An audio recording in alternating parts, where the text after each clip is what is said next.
JRF aspirants, welcoming all of you to the session. Myself Nihila Shreen, Commerce faculty from Crystal EduHub, and today's session is all about how to crack NET JRF in the upcoming exam. That is June 2024. നിങ്ങളും net or JRF ഒന്ന് achieve ചെയ്യണം എന്നുള്ളൊരു ഡ്രീമായിട്ടിരിക്കുന്നവരായിരിക്കുമല്ലോ നിങ്ങളെല്ലാവരും. അപ്പം നിങ്ങളിപ്പോൾ ഒരു പക്ഷേ first time net exam എഴുതുന്നവരെ അതല്ലെങ്കിൽ എക്സാമിനെ പറ്റി വലിയ ധാരണയൊന്നുമില്ല, ഫസ്റ്റ് ടൈം എഴുതാൻ പോകുന്നേ ഉള്ളൂ, PG പഠിച്ചുകൊണ്ടിരിക്കുകയാണ്, ഈ എക്സാമിനെ പറ്റി കൂടുതലായിട്ട് അറിയാൻ വേണ്ടി വന്നവരായിരിക്കാം, അതല്ലെങ്കിൽ കഴിഞ്ഞ വർഷം ഡിസംബർ സൈക്കിളിൽ എക്സാം എഴുതി റിസൾട്ട് വെയിറ്റ് ചെയ്യുന്നവരായിരിക്കാം, അതും അല്ലെങ്കിൽ നമ്മുടെ നെറ്റ് ഓൾറെഡി അച്ചീവ് ചെയ്തു JRFന് വേണ്ടി ട്രൈ ചെയ്യുന്നവരായിരിക്കാം. ഓക്കെ, അപ്പം നിങ്ങൾക്ക് എല്ലാവർക്കും ഈ ഒരു കാറ്റഗറിയിൽപ്പെട്ട എല്ലാവർക്കും വേണ്ടിയിട്ടുള്ളതാണ് നമ്മുടെ ഇന്നത്തെ സെഷൻ. ഫസ്റ്റ് ഓഫ് ഓൾ നമുക്ക് ബേസിക്കലി നമ്മുടെ എക്സാമിന്റെ സ്ട്രക്ചർ കാര്യങ്ങളെല്ലാം ഡിസ്കസ് ചെയ്യാം, എന്നിട്ട് നമ്മുടെ പ്രിപ്പറേഷൻ സ്ട്രാറ്റജീസ് മറ്റു ടിപ്സ് കാര്യങ്ങളെല്ലാം പറയാം.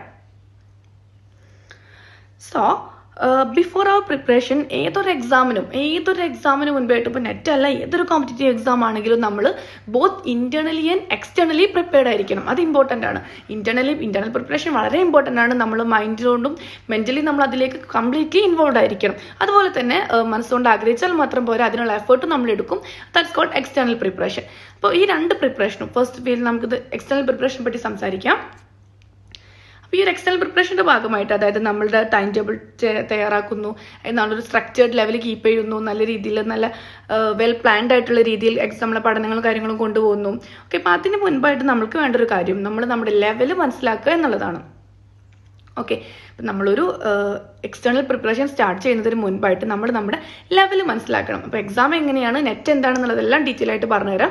അതിന് മുൻപായിട്ട് നിങ്ങൾ നിങ്ങളുടെ ലെവൽ മനസ്സിലാക്കി വെച്ച ശേഷം സെഷൻ കണ്ടിന്യൂ ചെയ്യുക. അപ്പോൾ നിങ്ങൾക്ക് കുറച്ചും കൂടെ നിങ്ങളെ ലെവൽ മനസ്സിലാക്കിയിട്ട് നിങ്ങൾ സ്ട്രാറ്റജീസ് പ്രിപ്പയർ ചെയ്യുക, ടൈം ടേബിൾ പ്രിപ്പയർ ചെയ്യുമ്പോൾ അത് കുറച്ചും കൂടെ എഫക്റ്റീവ് ആയിട്ട് മാറും. അതുകൊണ്ടാണ് ഈ ഒരു കാര്യം ഫസ്റ്റ്ലി പറയുന്നത്.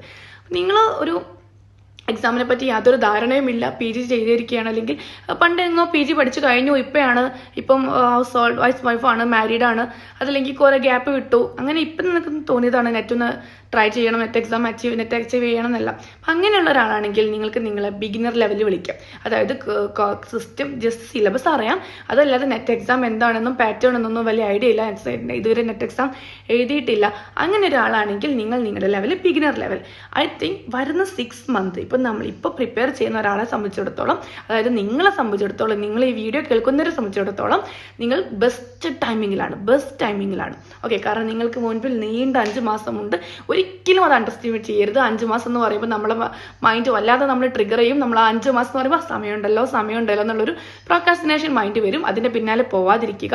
ഇന്ന് തന്നെ നമ്മുടെ പ്രിപ്പറേഷൻ സ്റ്റാർട്ട് ചെയ്യണം. അതിനുള്ള ടൈം ടേബിൾ എങ്ങനെ പ്രിപ്പയർ ചെയ്യാം എന്നുള്ളത് നമുക്ക് പറയാം. ഓക്കെ, അപ്പോൾ ഈ ബിഗിനറിനെ സംബന്ധിച്ചിടത്തോളം നീണ്ട കുറച്ച് ദിവസങ്ങൾ നമ്മുടെ മുൻപിലുണ്ട്. വളരെ സ്ട്രക്ചേർഡ് ആയിട്ട് പ്രിപ്പയർ ചെയ്യുകയാണെങ്കിൽ ഈ ഫസ്റ്റ് അറ്റംപ്റ്റ് ആണെങ്കിൽ ആ ഒരു ഫസ്റ്റ് അറ്റംപ്റ്റിൽ തന്നെ നിങ്ങൾക്ക് നെറ്റ് അച്ചീവ് ചെയ്യാം.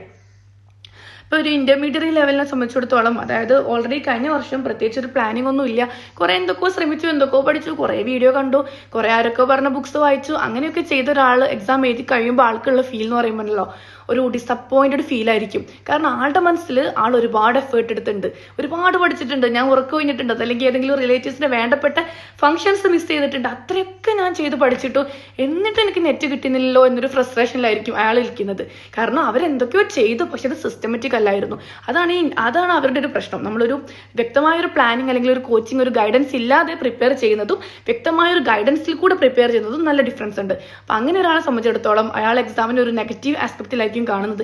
ഞാൻ അത്രയും കഷ്ടപ്പെട്ടു, അത്രയും പഠിച്ചു, എന്നിട്ടും എനിക്ക് നെറ്റ് കിട്ടുന്നില്ലല്ലോ, എന്നാൽ ഇതെനിക്കുള്ള സംഭവം ആയിരിക്കില്ല, ഇത് മറ്റാർക്കോ പറഞ്ഞ കാര്യമാണ് എന്നൊക്കെ ഉള്ളൊരു സ്റ്റേജിലായിരിക്കും.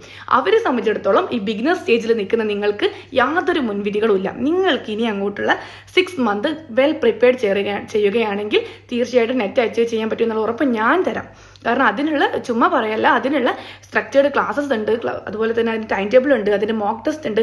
അത് ഈ 5 മാസം എങ്ങനെയൊക്കെ യൂസ് ചെയ്യാം എന്നുള്ളത് നമ്മൾ ഡീറ്റെയിൽ ആയിട്ട് നമുക്ക് പറയാം. അപ്പം അങ്ങനെയൊരു ഇതുവരെ എക്സാം എഴുതാത്ത ആളാണെങ്കിൽ നിങ്ങൾ ബിഗിനർ ലെവലിൽ കാണുക, അവർക്ക് വേണ്ടുള്ള സ്ട്രാറ്റജീസ് പറയുമ്പോൾ അത് ഫോക്കസ് ചെയ്യാം.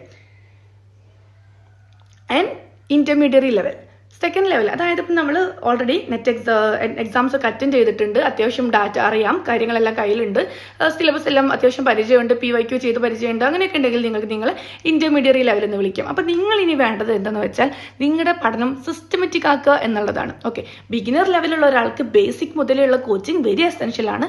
കാരണം ബേസിക് ഇല്ലാതെ നമ്മൾ യൂട്യൂബ് പ്രിപ്പറേഷനോ സെൽഫ് പ്രിപ്പറേഷൻ ആണെങ്കിലും കൂടെ നമ്മൾ യൂട്യൂബ് ഒക്കെ നോക്കുമ്പോൾ ഒരിക്കലും നമുക്ക് വളരെ ബേസിക് ആയിട്ടുള്ള അക്കൗണ്ടിങ് പ്രിൻസിപ്പിൾസോ അല്ലെങ്കിൽ അങ്ങനത്തെ ചെറിയ കാര്യങ്ങൾ പക്ഷേ ആരും ഡിസ്കസ് ചെയ്തെന്ന് വരില്ല.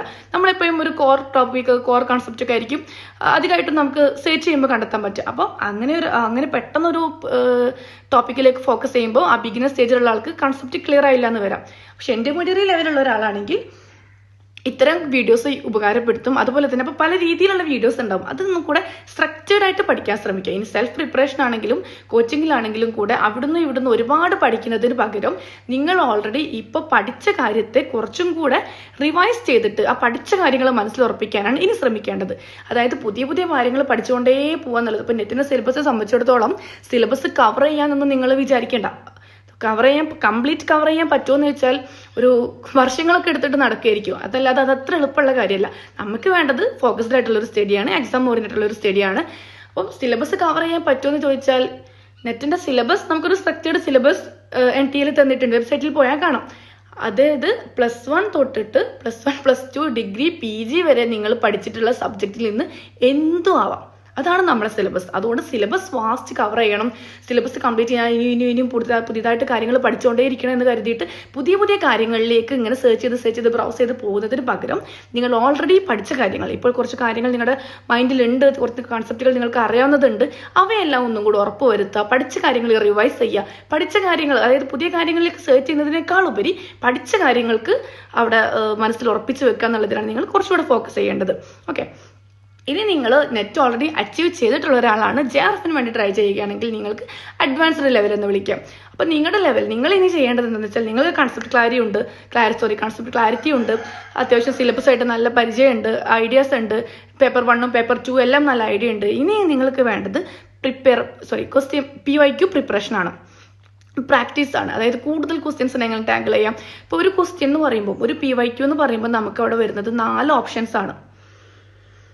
ഒരു ക്വസ്റ്റ്യൻ എടുത്താൽ നമുക്ക് അവിടെ കിട്ടുന്ന 4 ഓപ്ഷനാണ്. ഈ 4 ഓപ്ഷൻ എന്ന് പറയുമ്പോൾ ജസ്റ്റ് ഒരു മിയർ വേർഡോ സെന്റൻസോ അല്ല. ഈ 4 ഓപ്ഷൻ എന്ന് പറയുന്നത് 4 ടോപ്പിക്കാണ്, 4 ഏരിയയാണ്. അപ്പോൾ ഒരു ക്വസ്റ്റ്യൻ ഡിസ്കസ് ചെയ്യുന്നത് വഴി നമ്മൾ 4 ടോപ്പിക്ക് നമ്മൾ അതിന്റെ ഭാഗമായിട്ട് നമ്മൾ പഠിച്ചുകൊണ്ടിരിക്കുന്നു. അപ്പോൾ നമുക്ക് മൾട്ടിപ്പിൾ ഏരിയാസ് കവർ ചെയ്യാൻ പറ്റും, കുറച്ചും കൂടെ വാസ്റ്റ് ആയിട്ട് കവർ ചെയ്യാൻ പറ്റും. അപ്പോൾ ഈ അഡ്വാൻസ്ഡ് ലെവലിലുള്ള ആളാണ് നിങ്ങൾ എന്നുണ്ടെങ്കിൽ നിങ്ങൾ ഇനിയും പഠിച്ചു പോകുന്നത് നിർത്തിയിട്ട് പഠിച്ചു പോകാം. അതിന്റെ കൂടെ തന്നെ കുറച്ചും കൂടെ വൈഡ് ഏരിയയിലേക്ക് നിങ്ങൾക്ക് കാര്യങ്ങൾ എത്തിക്കാൻ വേണ്ടിയിട്ട് നിങ്ങൾ എന്ത് ചെയ്യുക, PYQ മാക്സിമം ഡിസ്കസ് ചെയ്യുക. അപ്പോൾ PYQ ഡിസ്കസ് ചെയ്യുമ്പോൾ അല്ലെങ്കിൽ PYQ മോക്ക് ടെസ്റ്റ് ചെയ്യുമ്പോൾ ശ്രദ്ധിക്കേണ്ട ഒരു കാര്യം, ഇപ്പം നമ്മൾ നെറ്റ് എക്സാമിലുള്ള ക്വസ്റ്റ്യൻ നമ്മൾ മാനുവലി ജസ്റ്റ് ക്വസ്റ്റ്യൻ നോക്കുന്നു, എന്നിട്ട് ഇങ്ങനെ എഴുതി കൂട്ടുന്നു, ആ രീതിയിൽ പ്രിപ്പയർ ചെയ്യുമ്പോൾ അവിടെ ചെറിയൊരു പ്രശ്നം വരും. കാരണം നമുക്ക് ആൻസർ കിട്ടും, പക്ഷെ ടൈമിംഗ് പ്രശ്നമായിരിക്കും. അതുകൊണ്ട് തന്നെ നിങ്ങൾ PYQ ചെയ്യുമ്പോൾ എപ്പോഴും ഓതറൈസ്ഡ് ആയിട്ടുള്ള ഒരു മോക്ക് ടെസ്റ്റിൽ തന്നെ, ഓതറൈസ്ഡ് ആയിട്ട് ഒരു ആപ്പിന്റെ ഒരു മോക്ക് ടെസ്റ്റിനെ ചെയ്യാൻ ശ്രമിക്കുക. കറക്റ്റ് ടൈമിൽ 1 മിനിറ്റ് മാത്രം എക്സാമിന് എടുക്കുന്ന രീതിയിൽ. കാരണം എക്സാമിന് ഒരു പക്ഷേ ആൻസർ ചെയ്യാൻ ഒരു പക്ഷേ എല്ലാവർക്കും പറ്റുമായിരിക്കും. പക്ഷെ നമ്മൾക്കിപ്പോൾ ഒരു പ്രോബ്ലം ഒക്കെ ആണെങ്കിൽ, ഡാറ്റ ഇന്റർപ്രിട്ടേഷൻ ഒക്കെ ആണെങ്കിൽ എങ്ങനെയെങ്കിലും ആ ആൻസറിലേക്ക് എത്തുക എന്നുള്ളതല്ല, 1 മിനിറ്റ് കൊണ്ട് ആ ആൻസറിലേക്ക് എത്തുക എന്നുള്ളിടത്താണ് നമ്മുടെ വിജയം. ഓക്കെ, അപ്പോൾ അതുകൊണ്ട് അതങ്ങനെ ചെയ്യാൻ നമ്മൾ ഒരിക്കലും മാനുവലി ചെയ്യരുത്. നിങ്ങൾ തീർച്ചയായിട്ടും ഒരു ആപ്പിന്റെ സഹായത്തോടു കൂടി നമ്മൾ NTA വെബ്സൈറ്റിൽ NTA നെറ്റ് എങ്ങനെയാണോ എക്സാം കണ്ടക്ട് ചെയ്യുന്നത് അതേപോലെ തന്നെ അതേപോലുള്ള രീതിയിലുള്ള ഒരു മോക്ക് ടെസ്റ്റ് നിങ്ങൾ എപ്പോഴും കണ്ടക്ട് ചെയ്യാൻ ശ്രമിക്കുക, അല്ലെങ്കിൽ ട്രൈ ചെയ്യാൻ ശ്രമിക്കുക. ഓക്കെ, അപ്പോൾ ഇതിൽ ഏതാണ് നിങ്ങളുടെ ലെവൽ എന്നുള്ളത് ആദ്യം മനസ്സിലാക്കുക. അതിനനുസരിച്ച് വേണം നിങ്ങൾ കോച്ചിങ് പ്രിപ്പയർ ചെയ്യുമ്പോഴും, അതുപോലെ തന്നെ നിങ്ങൾ സെൽഫ് സ്റ്റഡി ആണെങ്കിലും അതിനനുസരിച്ച് നിങ്ങളുടെ ലെവൽ അറിഞ്ഞിട്ട് വേണം നിങ്ങൾ പ്രിപ്പയർ ചെയ്യാൻ. ചെറിയൊരു എക്സാമ്പിൾ പറയാം. നിങ്ങളുടെ ലെവൽ എന്താണെന്ന് ലെവലിന്റെ പ്രാധാന്യം അറിഞ്ഞിരിക്കാൻ വേണ്ടിയിട്ട്. നിങ്ങളിപ്പോൾ ഇന്റർമീഡിയറ്റ് ലെവലാണെന്ന് കരുതും. അപ്പോൾ ഇന്റർമീഡിയറ്റ് ലെവലുള്ള ഒരാളെ സംബന്ധിച്ചിടത്തോളം ഇതാണ് ലോയുടെ syllabus. Legal aspect of business wide syllabus ആണ്, ഇങ്ങനെ നിറഞ്ഞു കിടക്കുകയാണ് അല്ലേ. ഇതിങ്ങനെ കാണുമ്പോൾ തന്നെ എന്നുള്ളൊരു ഫീൽ ആയിരിക്കും നമുക്ക് വരിക. കുറേ ആക്ട് ഉണ്ട്, കുറേ ഇയേഴ്സ് ഉണ്ട്, അല്ലെങ്കിൽ തന്നെ ലോ എനിക്ക് കേട്ടുകൂടാ, ആ ഒരു അവസ്ഥയൊക്കെ ആയിരിക്കും. ഓക്കെ, പക്ഷെ അങ്ങനെയുള്ള ഈ ഒരു സംഭവം കാണുന്നതിനേക്കാളും നമുക്ക് ഒരുപാട് സ്മൂത്ത് ആയിട്ട് ഈ രീതിയിൽ അപ്രോച്ച് ചെയ്താൽ മനസ്സിലാവും. അതായത് ഇപ്പോൾ ഇതാണ് നമ്മുടെ വാസ്റ്റ് സിലബസ്. ഇതിൽ കുറേ ഡേറ്റ് ഉണ്ട്, കുറേ ഇയേഴ്സ് ഉണ്ട്, ആക്ട് ഉണ്ട്, അങ്ങനെ ഇങ്ങനെയൊക്കെ ആയിട്ട് നിരന്ന് കിടക്കുകയാണ്. ഓക്കെ, അപ്പോൾ ഇതിനെല്ലാം കൂടെ നമ്മൾ കംപ്രസ് ചെയ്തിട്ട് നമ്മൾ എന്ത് ചെയ്തു, ലോയുടെ മൊത്തം യൂണിറ്റിനെയും നമ്മൾ കംപ്രസ് ചെയ്തിട്ട് ജസ്റ്റ് 12 ചാപ്റ്റേഴ്സ് ആയിട്ട് മാറി. അതായത് ലോയിലെ കംപ്ലീറ്റ് സിലബസ് നമ്മൾ വെറും 12 ചാപ്റ്റേഴ്സിലേക്ക് ഒതുക്കുകയാണ്. അതും അതായത് നിങ്ങളിപ്പോൾ ഡിഗ്രി ടെക്സ്റ്റ് പഠിച്ച പോലെ അതല്ലെങ്കിൽ നിങ്ങൾ ഇതുവരെ സാധാരണ രീതിയിൽ പഠിക്കുന്ന പോലെ സ്കൂൾ ബുക്സ് പഠിക്കുന്നത് പോലെ നിങ്ങൾക്ക് 12 ചാപ്റ്റേഴ്സ് ആയിട്ട് നിങ്ങൾക്ക് ഈസി ആയിട്ട് ലോ കവർ ചെയ്യാം. അല്ലാതെ ലോ ഒക്കെ നിങ്ങൾ ഒറ്റയ്ക്ക് പഠിക്കുകയാണ്, അവിടുന്ന് ഇവിടുന്ന് കിട്ടുന്ന സോഴ്സ് എടുത്ത് റെഫർ ചെയ്യുകയാണെന്നൊക്കെ ചെയ്യുമ്പോൾ ഒന്നിലും നിങ്ങൾക്ക് ഫീൽ ചെയ്തിട്ടുണ്ടാവും, ആ ഒരു സാറ്റിസ്ഫാക്ഷൻ നിങ്ങൾക്ക് കിട്ടില്ല, അല്ലെങ്കിൽ ഒരു പൂർണ്ണത നിങ്ങൾക്ക് ഒരിക്കലും കിട്ടത്തില്ല. അപ്പോൾ ഇതുപോലെ ഈ ഒരു രീതിയിൽ നോക്കുമ്പോൾ നമ്മൾ 1 to 12 ചാപ്റ്റേഴ്സ് ആയിട്ട് ലോനെ ഡിവൈഡ് ചെയ്യുന്നു. First Indian contracted and sales of goods ആയിട്ട് അത് വെറുതെ ചാപ്റ്റേഴ്സ് ആയി ഡിവൈഡ് ചെയ്തതല്ല, ക്രോണോളജിക്കൽ ഓർഡറിലാണ് നമ്മളത് ഡിവൈഡ് ചെയ്തിരിക്കുന്നത്. അപ്പോൾ ഫസ്റ്റ് വന്ന ആക്ട് നമ്മൾ ഫസ്റ്റ് പഠിക്കുന്നു, പിന്നെ സെക്കൻഡ് പഠിക്കുന്നു. അതുകൊണ്ട് തന്നെ ഇയർ വൈസ് എന്തെങ്കിലും ഒരു ക്വസ്റ്റ്യൻ വന്നാൽ നിങ്ങൾക്ക് ഒരു കൺഫ്യൂഷൻ ഉണ്ടാവില്ല. കാരണം നിങ്ങൾ ആ പഠിച്ച ഓർഡറിൽ നിങ്ങൾക്ക് ലോജിക്കലി അല്ലെങ്കിൽ നിങ്ങൾക്ക് ഗസ് ചെയ്തിട്ട് തന്നെ നിങ്ങൾക്ക് ആ ഇയറിൻ്റെ ആൻസർ എഴുതാൻ പറ്റും. ഓക്കെ, അപ്പോൾ ഈ ഒരു രീതിയിലൊക്കെയാണ് നമ്മൾ ക്ലാസ് അറേഞ്ച് ചെയ്തത്. അപ്പോൾ ഇതിനെയാണ് നമ്മൾ systematic or structured way of method way of learning എന്ന് പറയുന്നത്. അപ്പോൾ എപ്പോഴും നമ്മുടെ പ്രിപ്പറേഷൻ ഈ ഒരു രീതിയിൽ സ്ട്രക്ചേർഡ് പ്രിപ്പറേഷൻ ആകാൻ ശ്രമിക്കുക. അല്ലാതെ നമ്മൾ സിലബസ് എടുക്കുന്നു, ഇതിൽ ഏതെങ്കിലും ഒരു ആക്ട് എടുക്കുന്നു, അതിൻ്റെ ഒരു വീഡിയോ കിട്ടുമ്പോൾ വീഡിയോ കാണുന്നു, കുറച്ച് നോട്ട് ചെയ്യുന്നു, അങ്ങനെ പഠിച്ചത് ഒരിക്കലും തീരാൻ പോകുന്നില്ല. ഇത് നമുക്ക് പുതിയ പുതിയ വീഡിയോസ് ഇങ്ങനെ കിട്ടിക്കൊണ്ടേയിരിക്കും. നമ്മൾ പഠിച്ചൊന്നും നമ്മുടെ മൈൻഡിൽ സ്റ്റോക്ക് ആവുകയില്ല. ഇതാകുമ്പോൾ നമ്മൾ എന്ത് ചെയ്യും, നമ്മൾ ഈ രീതിയിൽ ഓരോ യൂണിറ്റും വെൽ സ്ട്രക്ചേർഡ് ആയിട്ട് ഓരോ യൂണിറ്റിനും നമ്മൾ കവർ ചെയ്ത് പോകും. ഓരോ യൂണിറ്റിന് ശേഷം ഓരോ യൂണിറ്റിൻ്റെ MCQ നമ്മൾ ചെയ്യും. ഓക്കെ, ആ ഒരു രീതിയിൽ നമ്മൾ സ്ട്രക്ചേർഡ് മെത്തേഡ് ഓഫ് ലേണിംഗ് എന്ന് പറയുന്നത് അതാണ് നമ്മൾ ക്രിസ്റ്റൽ അഡോപ്റ്റ് ചെയ്യുന്നത്.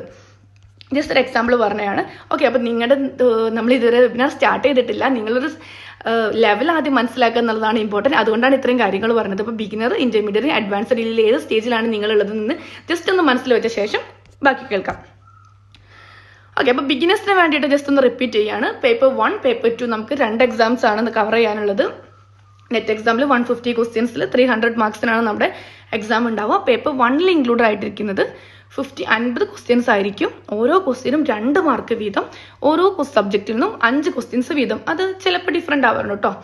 പണ്ടൊക്കെ കറക്റ്റായിട്ട് വരാറുണ്ടായിരുന്നു. ഇപ്പം ചില മാർഗത്തു നിന്ന് 6 to 7 ക്വസ്റ്റ്യൻസ്, ചില ഭാഗത്തു നിന്ന് 3 to 4 ക്വസ്റ്റ്യൻസ്, അങ്ങനെ സബ്ജക്റ്റ് ഒരു പക്ഷേ മാറ്റങ്ങൾ വരാറുണ്ട്. And the highlight thing is ഇതുവരെ നെഗറ്റീവ് മാർക്ക് ഇല്ല. പക്ഷേ നമ്മുടെ ഇന്നത്തെ webinar is also about syllabus change. അതായത് നെറ്റ് ഏകദേശം സിലബസ് ചേഞ്ച് ഡിക്ലെയർ ചെയ്തുകൊണ്ടിരിക്കുകയാണ്. ഓക്കെ, നമ്മളെ പ്രാബല്യത്തിൽ വന്നിട്ടില്ല, സിലബസ് ചേഞ്ച് ഉണ്ടാവും തന്നെയാണ് അറിയിക്കുന്നത്. കുറച്ച് മുൻതിരിയായി പറയാൻ തുടങ്ങിയിട്ട്, അതുകൊണ്ട് തന്നെ നമുക്ക് ഈ ജൂണിൽ തന്നെ മിക്കവാറും പ്രതീക്ഷിക്കാം. ഓക്കെ, സിലബസ് ചേഞ്ച് മിക്കവാറും പ്രതീക്ഷിക്കാം. സിലബസ് ചേഞ്ചിന്റെ കൂടെ നമ്മൾ നെഗറ്റീവ് മാർക്കും പ്രതീക്ഷിക്കുന്നുണ്ട്.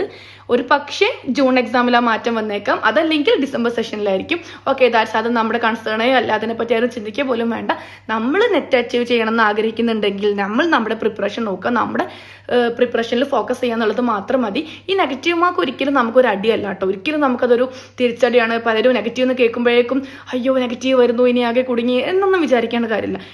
വെൽ പ്രിപ്പയർഡ് ആയിട്ട് നന്നായിട്ട് പഠിച്ച് നന്നായിട്ട് മനസ്സിലാക്കിയ ഒരാളെ സംബന്ധിച്ചിടത്തോളം നെഗറ്റീവ് മാർക്ക് ഒരിക്കലും ഒരു ബുദ്ധിമുട്ടല്ല, അത് നമുക്കൊരു പ്ലസ് പോയിന്റാണ്. കാരണം ഈ ഗസ് അടിച്ചൊക്കെ കഴിച്ചിലായിട്ട് സക്സസ് ആയിട്ട് പോകുന്നവരെക്കാളും അവരും നമ്മളും തമ്മിൽ കഷ്ടപ്പെട്ട് പ്രിപ്പയർ ചെയ്ത ഒരാളും ജസ്റ്റ് പ്രത്യേകിച്ചൊന്നും പ്രിപ്പയർ ചെയ്യാത്ത ഒരാളും തമ്മിലൊരു വ്യത്യാസം വേണ്ടേ. ഓക്കെ, അപ്പോൾ അവർക്ക് അങ്ങനെ ഊസിക്ക് കിട്ടുന്നതിനേക്കാളും നമ്മൾ ഈ കഷ്ടപ്പെട്ട് പഠിച്ച ഒരാൾക്ക് നെഗറ്റീവ് മാർക്ക് ഒരിക്കലും ഒരു ബുദ്ധിമുട്ടായിരിക്കില്ല. ഓക്കെ, നമ്മുടെ ആ ഒരു പവർ ഇവിടെ കൂടുള്ളൂ കേട്ടോ. അപ്പോൾ നിങ്ങൾ അതിനെപ്പറ്റി നിങ്ങൾ കൺസേൺഡ് ആവേ വേണ്ട. ഇനി പ്രിപ്പറേഷനൊക്കെ സിലബസ് ചേഞ്ച് ഉണ്ടോ എന്ന് അറിഞ്ഞിട്ട് പ്രിപ്പയർ ചെയ്യാന്നൊക്കെ വിചാരിച്ചിരിക്കുന്നവരുണ്ട്. ആ രീതിയിലേക്കൊന്നും ദയവായിട്ട് ഒരിക്കലും ചിന്തിക്കരുത്. നമ്മുടെ പ്രിപ്പറേഷൻ നമ്മൾ സെറ്റ് ചെയ്യുക, നമ്മുടെ കാര്യങ്ങളെല്ലാം നമ്മൾ സെറ്റ് ചെയ്ത് വെക്കുക. ബാക്കിയുള്ള കാര്യങ്ങളൊക്കെ ആരെങ്കിലുമൊക്കെ തീരുമാനിച്ചോളൂ. നമ്മുടെ പാർട്ട് നമ്മൾ ക്ലിയർ ചെയ്യുക എന്നുള്ളതാണ്.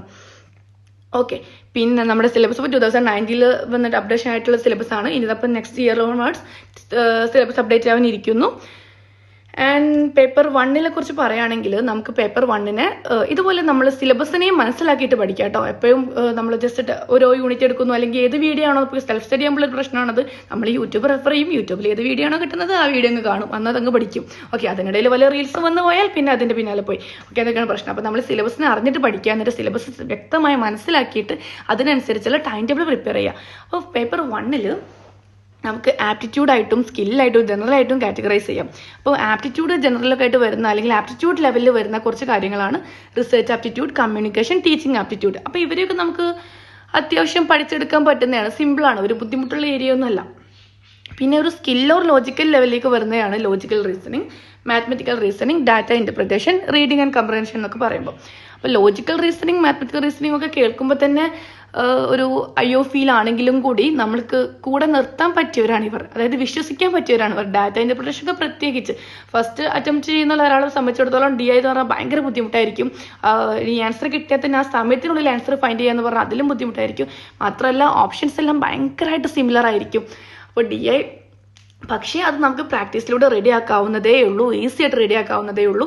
DI ഫസ്റ്റിൽ ബുദ്ധിമുട്ടായിരിക്കും, സത്യമാണ്, തീർച്ചയാണ്. മാത്സ് എത്ര അറിയാന്ന് പറഞ്ഞിട്ടും കാര്യമില്ല, ആ ഒരു ഫാസ്റ്റ് ആൻസറിലേക്ക് എത്താനുള്ള ആ ഒരു ബുദ്ധിമുട്ട് തീർച്ചയായിട്ടും ഉണ്ടാവും. പക്ഷേ പ്രോബ്ലം അല്ലെങ്കിൽ പ്രാക്ടീസിലൂടെ നമുക്ക് തീർച്ചയായിട്ടും അത് സോൾവ് ചെയ്യാവുന്നതേ ഉള്ളൂ. അപ്പം DI ഒക്കെ എന്ന് വെച്ചാൽ കുറച്ച് സമയം അതിനായിട്ട് മാറ്റി വെച്ച് ഡെയിലി വൈസിൽ നമ്മൾ ഓരോ daily PYQ daily data interpretation ചെയ്യുകയാണെങ്കിൽ അതൊക്കെ നമുക്ക് ഈസി ആയിട്ട് ട്രാക്കിൽ കയറാം. എന്നാൽ പിന്നെ എക്സാമിന് നമുക്ക് അവരെ വിശ്വസിക്കാം. കാരണം പഠിച്ചതേ വരൂ, ഔട്ട് ഓഫ് സിലബസ് വരില്ല, പുറത്തുള്ള കാര്യങ്ങളോ അല്ലെ അങ്ങനെ ഒരു അപ്ഡേറ്റഡ് കാര്യങ്ങളോ ഒന്നും ചോദിക്കില്ല. നമ്മൾ എന്താണ് ആ സിലബസിൽ എന്താണോ പറഞ്ഞത് അല്ലെ DIയിൽ എന്താണോ നമുക്ക് പഠിക്കാനുള്ളത് അത്തരം കാര്യങ്ങളെ വരും. അതുകൊണ്ട് നമുക്ക് വിശ്വസിച്ച് കൂടെ നിർത്താവുന്ന ഒരു ടീംസാണ് ഈ ലോജിക്കൽ ലെവൽ ആൾക്കാർ.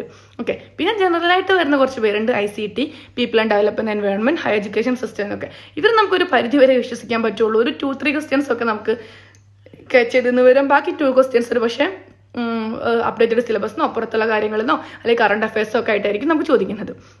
ഓക്കെ, അപ്പോൾ ഇങ്ങനെയാണ് പേപ്പർ 1 ഇരിക്കുന്നത്. ഇനി പേപ്പർ 2ലേക്ക് വരികയാണെങ്കിൽ പേപ്പർ 2 കോമേഴ്സ് 100 ക്വസ്റ്റ്യൻസ് ആണ് ഇൻക്ലൂഡ് ആയിരിക്കുക. ഓരോ ക്വസ്റ്റ്യനും 200 മാർക്ക്, അതായത് ടോട്ടൽ 200 മാർക്ക്. 10 സബ്ജക്റ്റിൽ നിന്നും 10 ക്വസ്റ്റ്യൻസ് വീതം ഉണ്ടാവും. അത് നേരത്തെ പറഞ്ഞ പോലെ തന്നെ വേരി ആവാൻ ചാൻസ് ഉണ്ട്. ഓരോ ക്വസ്റ്റ്യനും 2 മാർക്കാണ്, ഇതുവരെ നെഗറ്റീവ് മാർക്ക് വന്നിട്ടില്ല.